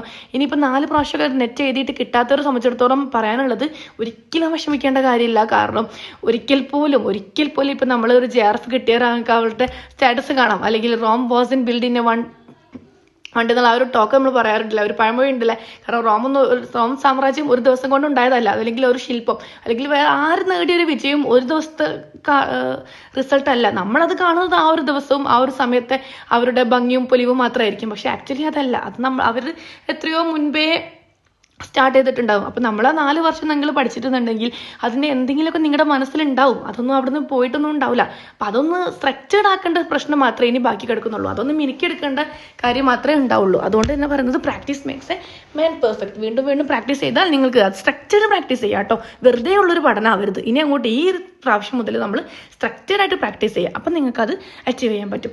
പിന്നെ സ്ട്രക്ചർ ഓഫ് ക്വസ്റ്റ്യൻസ് അനലൈസ് ചെയ്യുക എന്നുള്ളത്. അപ്പോൾ ഇതുവരെ നമുക്ക് ഈ ഒരു സംഭവം വർക്കൗട്ട് ആയിരുന്നു. പക്ഷേ ഇനി സിലബസിൽ ചേഞ്ച് വരുമ്പോൾ ഏത് രീതിയിലൊക്കെയാണ് വരിക നമുക്ക് പറയാൻ പറ്റില്ല. എന്നാലും കുഴപ്പമില്ല. നമ്മളെ കൊമേഴ്സിന് അത് ഒരുപാടൊന്നും ബാധിക്കാൻ പോകുന്നില്ല. കാരണം നമ്മളെ പ്രിൻസിപ്പിൾസും മാനേജ്മെന്റ് പ്രിൻസിപ്പിൾസും കൺസെപ്റ്റ്സ് എല്ലാം ഏകദേശം സ്റ്റാറ്റിക് കൺസെപ്റ്റ്സ് ആണ്. അതുകൊണ്ട് അതൊന്നും ഒരുപാടൊന്നും മാറ്റങ്ങൾ വരാൻ പോകുന്നില്ല. ചില ടോപ്പിക് ആഡ് ചെയ്തേക്കാം, ചില ടോപ്പിക്സ് ഡ്രോപ്പ് ചെയ്തേക്കാം. അത്തരം ചില മാറ്റങ്ങളൊക്കെ ഇനി വരാൻ സാധ്യതയുള്ളൂ. ഓക്കെ, അപ്പം തന്നെ ട്രെൻഡ് അനാലിസിസ്. അപ്പോൾ ഇതുവരെയുള്ള പാറ്റേൺ ഒക്കെ എങ്ങനെയായിരുന്നു നോക്കുക. Reading and കംപ്രഹെൻഷൻ, assertion and reasoning, ഇതുപോലുള്ള ക്വസ്റ്റ്യൻസ് ഒക്കെ നമ്മൾ എങ്ങനെ ഡീൽ ചെയ്യുക എന്നുള്ളത് നമ്മൾ പ്രത്യേകിച്ച് പഠിക്കുക. അത് നമ്മൾ പ്രത്യേകിച്ച് കോച്ചിങ്ങിൽ നമ്മളത് പ്രൊവൈഡ് ചെയ്യുന്നതാണ്. Assertion reasoning. പിന്നെ നമുക്ക് ലേറ്റസ്റ്റ് ആയിട്ടൊരു മെത്തേഡ് തുടങ്ങിയിട്ടുണ്ടല്ലേ. ഇപ്പം കുറച്ച് ക്വസ്റ്റ്യൻസ് തരും. അതായത് ജസ്റ്റ് ഒരു ക്വസ്റ്റ്യൻ, എന്നിട്ട് അതിൽ നിന്ന് വേറെ ഒരു പാസേജ് തരുന്നു. അതിൽ നിന്നൊരു 10 ക്വസ്റ്റ്യൻസ് 10ഓളം ക്വസ്റ്റ്യൻസ് ഒരു ഏരിയയിൽ തന്നെ വരുന്ന രീതിയിലുള്ള. അപ്പോൾ അങ്ങനത്തെ ക്വസ്റ്റ്യൻസ് ഒക്കെ നമുക്ക് എങ്ങനെ കവർ ചെയ്യാം, അത് നമുക്ക് ഡിഫറെൻറ്റ് സെഷൻസ് ആയിട്ട് തന്നെ നമ്മൾ പഠിപ്പിച്ചു തരുന്നതായിരിക്കും. പിന്നെ ഞാൻ നേരത്തെ ഓൾറെഡി പറഞ്ഞു, നമ്മൾ ഈ പുതിയ കാര്യങ്ങൾ ഇങ്ങനെ പഠിച്ചു പോവാതെ പഴയ കാര്യങ്ങൾ, നമ്മൾ പഠിച്ച കാര്യങ്ങൾ മനസ്സിൽ ഉറപ്പിക്കുക എന്നുള്ളതാണ് ഏറ്റവും പ്രധാനപ്പെട്ടത്. അപ്പോൾ റിവിഷൻ്റെ ഇമ്പോർട്ടൻസ് അത്രമാത്രമാണ്. നമ്മളൊരു പഠിച്ചൊരു ടോപ്പിക് ഉണ്ടെങ്കിൽ അത് റിവൈസ് ചെയ്യുക. അതായത് നിങ്ങൾ ഇപ്പോൾ ഡെയിലി ബേസിസിൽ പഠിക്കുന്നവരാണെങ്കിൽ ഒരു 3 ദിവസം വരെ നിങ്ങൾ 3 ഡിഫറെൻറ്റ് ടോപ്പിക് പഠിച്ചു. അങ്ങനെ ഈ 3ാമത്തെ ദിവസം നിങ്ങൾ എന്ത് ചെയ്യണം, ഈ 3 ടോപ്പിക്കും ഒന്നുകൂടി റിവൈസ് ചെയ്യണം. അങ്ങനെ നമ്മൾ 1 വീക്ക് പഠിക്കുന്നു. അത് കഴിഞ്ഞ് ഈ 1 വീക്കിന് ശേഷം നിങ്ങൾ ഈ പറഞ്ഞ 5 ടോപ്പിക്കും വീണ്ടും റിവൈസ് ചെയ്യണം. ഓക്കെ, അപ്പോൾ നമ്മുടെ ക്ലാസ് വരുന്നത് എങ്ങനെയാണെന്ന് വെച്ചാൽ, നമ്മുടെ ക്ലാസ്സിൻ്റെ സ്ട്രക്ചർ വരുന്നത്, നമുക്ക് മൺഡേ ഒരു ക്ലാസ് ഉണ്ടാവും, ചൊവ്വാഴ്ച അല്ലെങ്കിൽ നെക്സ്റ്റ് ഡേ അതിൻ്റെ MCQ ആയിരിക്കും, ട്യൂസ്ഡേ ക്ലാസ്, നെക്സ്റ്റ് ഡേ അതിൻ്റെ MCQ. അങ്ങനെ വന്നിട്ട് ആ 1 വീക്കിൽ ഒരു മെഗാ MCQ അല്ലെങ്കിൽ ഒരു മെഗാ മോക്ക് ടെസ്റ്റ് ഉണ്ടാവും. ആ വീക്കിൽ എടുത്ത കാര്യങ്ങൾ മൊത്തം സൺഡേ നമുക്ക് ആ വീക്കിൽ പറഞ്ഞ എല്ലാ കാര്യങ്ങളും കൂടെയുള്ള മോക്ക് ടെസ്റ്റ് ആയിരിക്കും ഉണ്ടാവുക. പിന്നെ മന്ത്ലി, അപ്പോൾ ഇതുപോലുള്ള 4 വീക്സ് കടന്നു പോയി, എന്നിട്ട് ആ മന്തിൽ ഒരു മെഗാ മോക്ക് ടെസ്റ്റ്, ആ മന്തിൽ പറഞ്ഞ എല്ലാ ടോപ്പിക്കും കൂടെ മിക്സ് ആക്കിയിട്ട് എല്ലാത്തിൻ്റെയും കൂടെ മോക്ക് ടെസ്റ്റ്. അപ്പോൾ നിങ്ങൾക്ക് ഇതിൽ കൂടെ ഈസി ആയിട്ട് റിവിഷൻ നടക്കുന്നു, PYQ നടക്കുന്നു, പ്രാക്ടീസ് നടക്കുന്നു, വൈഡ് ഏരിയ ഓഫ് സിലബസും കവർ ആവാൻ പറ്റുന്നു. Okay, and consistency and perseverance നമ്മുടെ കയ്യിൽ നിന്നൊക്കെ പോകുന്ന ഒരു സംഭവം അതാണ്.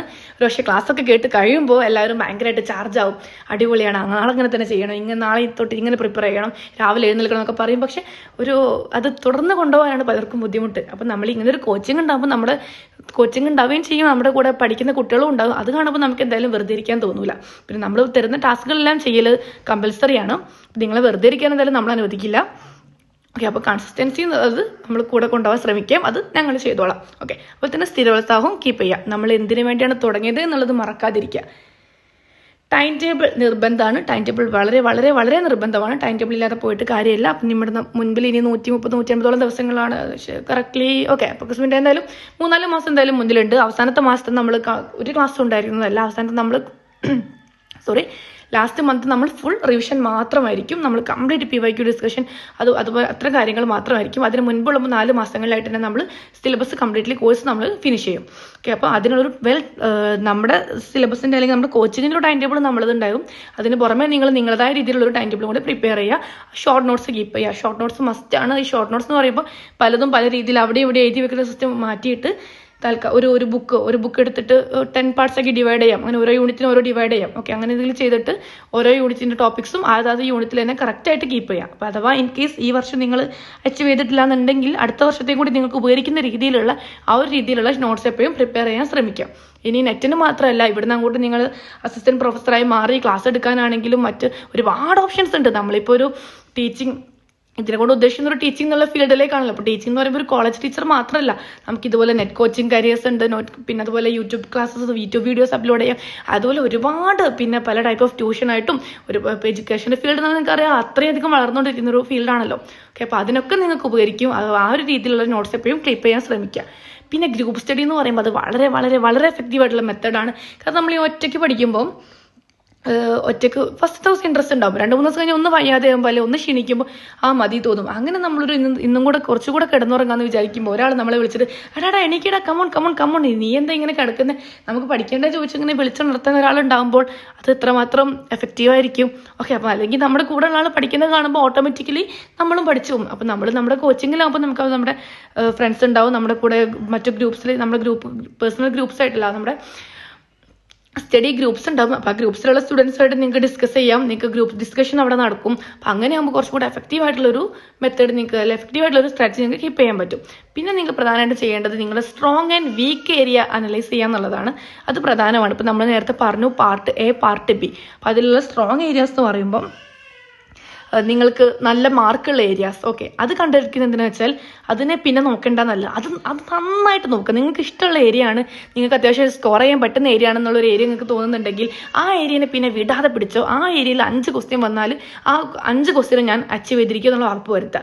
ഇനി വീക്ക് ഏരിയനെ നമ്മൾ ഫോക്കസ് ചെയ്യുന്നത് എന്തിനാന്ന് വെച്ചാൽ വീക്ക് ഏരിയനെ അങ്ങനെ പാടെ ഒഴിവാക്കേണ്ട. കാരണം 4 പ്രാവശ്യം ഒരേപോലെ പഠിച്ചിട്ട് നെറ്റ് കിട്ടാത്ത ആൾക്കാർ ചിന്തിക്കുകയാണ് എന്താണെങ്കിൽ നെറ്റ് കിട്ടാത്തത്. കാരണം 4 പ്രാവശ്യം അവർ പഠിച്ചത് എന്താണ്, അതേ കാര്യം. പലപ്പോഴും നമുക്കൊക്കെ പറ്റുന്നൊരു പ്രശ്നമാണ്. നമ്മൾ പഠിച്ച ഭാഗം തന്നെ വീണ്ടും പഠിച്ചുകൊണ്ടേയിരിക്കും. ടാക്സിലൊരു പോർഷൻ നമ്മൾ ഒഴിവാക്കിയിട്ടുണ്ട്, അല്ലെ ടാക്സിന് അത്ര പ്രാധാന്യം കൊടുത്തിട്ടില്ല. അങ്ങനെയാണെങ്കിൽ പിന്നെ 4 എക്സാമിൽ ഞാൻ ടാക്സ് നോക്കിയിട്ടേ ഇല്ല, എന്നിട്ട് ഞാൻ പിന്നെ ഒരു ഡിഫറെൻറ്റ് റിസൾട്ട് പ്രതീക്ഷിക്കുന്നതിൽ എന്താ അർത്ഥം? ഓക്കെ, അപ്പോൾ അതാണ്. അപ്പോൾ നമ്മളതിലുള്ള വീക്ക് ഏരിയ നല്ലോണം മനസ്സിലാക്കി വെക്കുക. എന്നിട്ട് വീക്ക് ഏരിയ മനസ്സിലാക്കിയിട്ട് അതെങ്ങനെ ഇമ്പ്രൂവ് ചെയ്യാം എന്നുള്ള കാര്യങ്ങൾ നോക്കി തുടങ്ങുക. ആൻഡ് സെൽഫ് അസസ്മെൻറ്റ്, നിങ്ങളെ തന്നെ വിലയിരുത്തുക. അതൊരു മെയിൻ ഇമ്പോർട്ടൻറ്റ് കാര്യമാണ്, ഫാക്ടറാണ് കേട്ടോ. അതായത് നിങ്ങൾക്ക് എന്തുകൊണ്ട് കഴിഞ്ഞ വർഷം നെറ്റ് കിട്ടിയിട്ടില്ല, ബിഗിനർ ആണെങ്കിൽ നെറ്റ് കിട്ടാൻ വേണ്ടി എന്തൊക്കെ ഞങ്ങൾ ചെയ്യാം എന്നുള്ളതും ഒരു പ്ലാൻ ടേബിൾ മാത്രം നിങ്ങൾ ഉണ്ടാക്കിയാൽ മതി. ഓൾറെഡി നെറ്റ് എക്സാം എഴുതിയിട്ട് കിട്ടാത്ത ആളാണെന്നുണ്ടെങ്കിൽ എന്തുകൊണ്ട് എനിക്കത് കിട്ടിയിട്ടില്ല, ഏതൊക്കെ ഏരിയ ഞാൻ ഇനി കവർ ചെയ്യാൻ ബാക്കിയിട്ടുണ്ട് എന്നുള്ളൊരു സെൽഫ് അസസ്മെൻറ്റ് ഓരോന്നും ലിസ്റ്റ് ഔട്ട് ചെയ്ത് ചെയ്യുക. എന്നിട്ട് ഇപ്രാവശ്യം നമ്മളെ മുന്നിൽ ഒരുപാട് സമയമുണ്ട്. അപ്പോൾ അതിന് വേണ്ടിയിട്ട് ഇപ്രാവശ്യം ഓരോ സംഭവങ്ങളും ടിക്ക് ചെയ്ത് പോവുക. ഓരോ കഴിഞ്ഞ വർഷം ചെയ്യാൻ പറ്റാത്ത ഓരോ കാര്യവും ഇപ്രാവശ്യം നിങ്ങൾ ചെയ്തു തുടങ്ങാം. And finally visualise that moment. Okay, നിങ്ങൾക്ക് നെറ്റ് അച്ചീവ് ചെയ്യുന്നു, നിങ്ങൾ റിസൾട്ട് വരുന്നു, നിങ്ങൾക്ക് നെറ്റ് കിട്ടുന്നു, നിങ്ങളെ പാരൻസ്, ഓഫ് കോഴ്സ് നമ്മുടെ പാരൻസ്, വേറെ ആര് സന്തോഷിച്ചിട്ടില്ലെങ്കിലും വേറെ ആര് കളിയാക്കിയാണെങ്കിലും നമ്മുടെ പാരൻസ് എന്തായാലും നമ്മളെ വിജയത്തിൽ സന്തോഷിക്കുമല്ലോ, അല്ലേ? അവരുടെ ഫേസ് നിങ്ങൾക്ക് ഇമാജിൻ ചെയ്യാം. രാത്രി ഉറക്കം വരുമ്പോഴൊക്കെ പരീക്ഷിക്കാൻ പറ്റുന്ന വലിയൊരു ടെക്നിക്കാണ് കേട്ടോ അത്. അതുപോലെ പഠിച്ചുകൊണ്ടിരിക്കുമ്പോൾ കണ്ണാടിയുടെ മിററിന് മുന്നിൽ പോയിട്ട് നമുക്ക് ഇങ്ങനെ പ്രാക്ടീസ് ചെയ്യാം, ഇത് പെർഫോം ചെയ്യാം, ഇത് വിഷ്വലൈസ് ചെയ്യാം. അത് ഭയങ്കര എഫക്റ്റീവാണ്. നമുക്ക് ഉറക്കം വരില്ല, മാത്രമല്ല നമ്മൾ കൂടുതൽ എനർജറ്റിക് ആവും, നമുക്ക് കുറച്ചും കൂടെ പഠിക്കാനുള്ള ആവശ്യം വരും. ഓക്കെ, അങ്ങനെയെങ്കിൽ നിങ്ങൾ ആ സാരി കൊടുത്തിട്ട്, അതാണല്ലോ നമ്മുടെ ഓൾറെഡി ടീച്ചിങ് കൺസെപ്റ്റ്, നിങ്ങൾക്ക് പഠിപ്പിക്കാൻ താല്പര്യമുള്ള പലരും നമ്മുടെ പഠിച്ച കോളേജുകളിൽ ടീച്ചറായിട്ട് പോകുന്നൊക്കെയും ആഗ്രഹിക്കുന്നവരായിരിക്കും. അപ്പം അങ്ങനെയാണെങ്കിൽ ആ ഒരു രീതിയിൽ വിഷ്വലൈസ് ചെയ്യുക. അങ്ങനെ ഈ ഒരു വിജയം നിങ്ങൾ കൈവരിച്ചാൽ ബാക്കിയുള്ളവർ നിങ്ങളെ അപ്രിഷിയേറ്റ് ചെയ്യുന്നത് ശരിക്കും വിഷ്വലൈസ് ചെയ്യുക. അത് വിഷ്വലൈസ് ചെയ്യുന്നത് വഴി തന്നെ നിങ്ങൾക്ക് നിങ്ങളുടെ മടിയും പ്രൊക്രാസ്റ്റിനേഷനും എല്ലാം നിങ്ങൾക്ക് മാറ്റി വെക്കാൻ പറ്റും. സോ അത്രയൊക്കെയാണ് നമ്മുടെ ഇന്റേണലി ആൻഡ് എക്സ്റ്റേണലി പ്രിപ്പറേഷനെ പറ്റി നിങ്ങളോട് പറയാനുള്ളത്. അപ്പോൾ നിങ്ങളുടെ ഈ ഒരു പ്രിപ്പറേഷൻ, അപ്പോൾ നിങ്ങൾ ബോത്ത് ഇന്റേണലി ആൻഡ് എക്സ്റ്റേണലി എങ്ങനെ പ്രിപ്പയർ ആവണം എന്നുള്ളത് പറഞ്ഞു കഴിഞ്ഞു. അപ്പോൾ ഇതിനെ കൂടെ നിങ്ങൾക്ക് സഹായിക്കാൻ നിങ്ങളോട് ക്രിസ്റ്റൽ നിങ്ങളുടെ കൂടെ ഉണ്ട്. സെൽഫ് സ്റ്റഡി പ്രിഫർ ചെയ്യുന്നവർക്ക് അത് പ്രിഫർ ചെയ്യാം. ഓക്കെ, അവർക്ക് എന്തെങ്കിലും ഗൈഡൻസോ കാര്യങ്ങളോ വേണമെങ്കിൽ നമ്മുടെ ക്രിസ്റ്റലിൻ്റെ ഗൈഡൻസ് ഗ്രൂപ്പ് ഉണ്ടാവും. അവിടെ നിങ്ങൾക്ക് നോട്ടിഫിക്കേഷൻസ് എല്ലാ കാര്യങ്ങളും കിട്ടും. അതിൽ ജോയിൻ ചെയ്യാം. ഈ നമ്പറിൽ കോൺടാക്ട് ചെയ്യുകയാണെങ്കിൽ നിങ്ങൾക്ക് അതിൻ്റെ ലിങ്ക് പ്രൊവൈഡ് ചെയ്യുന്നതായിരിക്കും. Okay, career guidance self preparation ആ രീതിയിൽ നോക്കാം. ഇനി നിങ്ങൾക്കൊരു ഗൈഡൻസ് ആവശ്യമുണ്ട്, കോച്ചിങ് ആവശ്യമുണ്ട് എന്ന് തോന്നുകയാണെങ്കിൽ ക്രിസ്റ്റൽ നിങ്ങളുടെ കൂടെ ഉണ്ട്. അപ്പോൾ നമുക്ക് ക്രിസ്റ്റലിൻ്റെ ഫസ്റ്റ് കോഴ്സ് വരുന്നത് ക്രാഷ് കോഴ്സ് അല്ല, മെയിൻ കോഴ്സ് വരുന്നത് 5 month കോഴ്സായിട്ടാണ്. Online live and recorded session അവിടെ അവൈലബിൾ ആയിരിക്കും. രണ്ട് രീതിയിൽ ക്രിസ്റ്റൽ ഇപ്പോൾ കോഴ്സ് പ്രൊവൈഡ് ചെയ്യുന്നുണ്ട്. ഒന്ന് ഫുൾ കോഴ്സ് JRF ക്രാക്കർ, അവിടെ നമുക്ക് സിലബസ് കംപ്ലീറ്റ് കവർ ചെയ്യും. ക്ലാസ് എല്ലാം പുതിയ സിലബസിന് അപ്ഡേറ്റഡ് ആയിട്ടുള്ള ക്ലാസ് ആയിരിക്കും. ലൈവ് സെഷനും ഉണ്ടാവും, റെക്കോർഡും അവൈലബിൾ ആയിരിക്കും. പിന്നെ എക്സാം മോണിറ്ററുള്ള സ്റ്റഡി മെറ്റീരിയൽസ് പ്രൊവൈഡ് ചെയ്യും. മെന്റർഷിപ്പ് ഉണ്ടാവും. നിങ്ങൾക്ക് എന്തെങ്കിലും കൺസേൺസ് ഉണ്ടെങ്കിൽ നിങ്ങൾക്ക് നിങ്ങളുടെ മെന്ററോട് ഡിസ്കസ് ചെയ്യാവുന്നതാണ്. കാരണം നമ്മുടെ പഠനം എന്ന് പറയുമ്പം എങ്ങനെ പഠിക്കണം എന്ന് മാത്രമല്ല, പലരും പല സിറ്റുവേഷനിൽ നിൽക്കുന്നതായിരിക്കും. ആ സിറ്റുവേഷൻ ഓവർകം ചെയ്യാൻ അപ്പോൾ നിങ്ങളൊരു പ്രശ്നത്തിലുള്ളവരാണെങ്കിൽ അത് പ്രശ്നം പരിഹരിച്ചു തരാമെന്ന് നമ്മൾ പറയുന്നില്ല, പക്ഷേ ആ പ്രശ്നം കേൾക്കാം, പക്ഷെ നിങ്ങൾ മനസ്സിലാക്കാനെങ്കിലും നമുക്ക് പറ്റിയേക്കാം. മാത്രമല്ല അതുപോലുള്ള നമ്മൾ ഒറ്റയ്ക്ക് നിൽക്കുമ്പോൾ നമ്മുടെ പ്രശ്നം നമുക്ക് വലുതായിരിക്കും. അപ്പോൾ ഇതുപോലുള്ള ഒരു ഗ്രൂപ്പിലാകുമ്പോൾ സിമിലർ പ്രോബ്ലംസ് ഫേസ് ചെയ്യുന്നവർ അത് എങ്ങനെ ടാക്കിൾ ചെയ്തു, എങ്ങനെ ഓവർകം ചെയ്തു എന്നൊക്കെ നിങ്ങൾക്ക് അറിയാനും കമ്പയർ ചെയ്യാനൊക്കെ പറ്റും. അപ്പോൾ നിങ്ങൾക്ക് കുറച്ചും കൂടെ നിങ്ങളുടെ പ്രിപ്പറേഷൻ സ്ട്രാറ്റജീസ് അതിനനുസരിച്ച് മാറ്റാൻ പറ്റിയേക്കാം. ഓക്കെ, അപ്പം അതിനൊക്കെ ഉതകുന്നുള്ള മെന്റർഷിപ്പ് അവിടെ റെഡിയാണ്. പിന്നെ യൂണിറ്റ് വൈസ് ടെസ്റ്റുകളുണ്ട്, ഫുൾ ടെസ്റ്റുകളുണ്ട്, അതുപോലെ തന്നെ കംപ്ലീറ്റ് റിവിഷനും ഉണ്ടാകുന്നതായിരിക്കും. ഓക്കെ, ഇനി നിങ്ങൾ പഠിച്ചിട്ടുണ്ട്, അത്യാവശ്യം കുറേ കാലമായി കോച്ചിങ്ങിനൊക്കെ പോകുന്നു, വെൽ സെറ്റാണ്, അതിലേക്ക് സിലബസ് ഒക്കെ നിങ്ങൾക്ക് ഐഡിയ ഉണ്ട് എന്ന് തോന്നുകയാണെങ്കിൽ നിങ്ങൾക്ക് ബൂസ്റ്റപ്പ് കോഴ്സ് പ്രിഫർ ചെയ്യാം. അവിടെ നിങ്ങൾക്ക് ജസ്റ്റ് ടോപ്പിക് റെലവെന്റ് ആയിട്ടുള്ള കുറച്ച് ലൈവ് ക്ലാസ്സസ് ഉണ്ടാവും. അതുപോലെ തന്നെ ഇമ്പോർട്ടൻറ്റ് ടോപ്പിക്സിലുള്ള റെക്കോർഡഡ് ക്ലാസ്സുകൾ ഉണ്ടാവും. പിന്നെ നമുക്ക് ഡെയിലി ഡിസ്കഷൻ ഉണ്ടാവും. ഓക്കെ, ഡെയിലി ഡിസ്കഷൻ ഉണ്ടാവും, MCQs ഉണ്ടാവും. വീക്കിലി നിങ്ങളുടെ പ്രോഗ്രസ് നമ്മൾ അനലൈസ് ചെയ്യും, പ്രോഗ്രസ് റിപ്പോർട്ട് നിങ്ങൾക്ക് പ്രൊവൈഡ് ചെയ്യും. അതുപോലെ നേരത്തെ നമ്മൾ പറഞ്ഞ പോലെ തന്നെ മന്ത്ലിയുള്ള റിവിഷനും മെഗാ ടെസ്റ്റ് കാര്യങ്ങൾ, PYQ ഡിസ്കഷൻസും ഡൗട്ട് ക്ലിയറിംഗ് സെഷൻസ് എല്ലാം നിങ്ങൾക്ക് അവൈലബിൾ ആയിരിക്കും. ഓക്കെ, അപ്പോൾ നിങ്ങൾ നിങ്ങളുടെ ലെവൽ മനസ്സിലാക്കിയിട്ട് അതിനനുസരിച്ചുള്ള കോച്ചിങ് പ്രിഫർ ചെയ്യുക, അതിനനുസരിച്ചുള്ള ലേണിംഗ് സ്ട്രാറ്റജി ചൂസ് ചെയ്യുക എന്നുള്ളതാണ്. ഇനി നിങ്ങൾക്ക് എല്ലാവർക്കും വേണ്ടിയിട്ട് ക്രിസ്റ്റൽ ഒരു സ്കോളർഷിപ്പ് നടത്തുന്നുണ്ട് December 23. അപ്പം ഈ ഒരു just 30 to 50 number of questions മാത്രമേ ഉണ്ടാകത്തുള്ളൂ. അപ്പം അതിൽ top 5 വരുന്ന ആൾക്കാർക്ക് 50% ഫീ റിഡക്ഷൻ ഉണ്ട്. മാത്രമല്ല പാർട്ടിസിപ്പേറ്റ് ചെയ്യുന്ന എല്ലാവർക്കും ടേംസ് ആൻഡ് കണ്ടീഷൻ്റെ ബേസിസ് 20% ഫീ റിഡക്ഷനും ഉണ്ടാകുന്നതായിരിക്കും.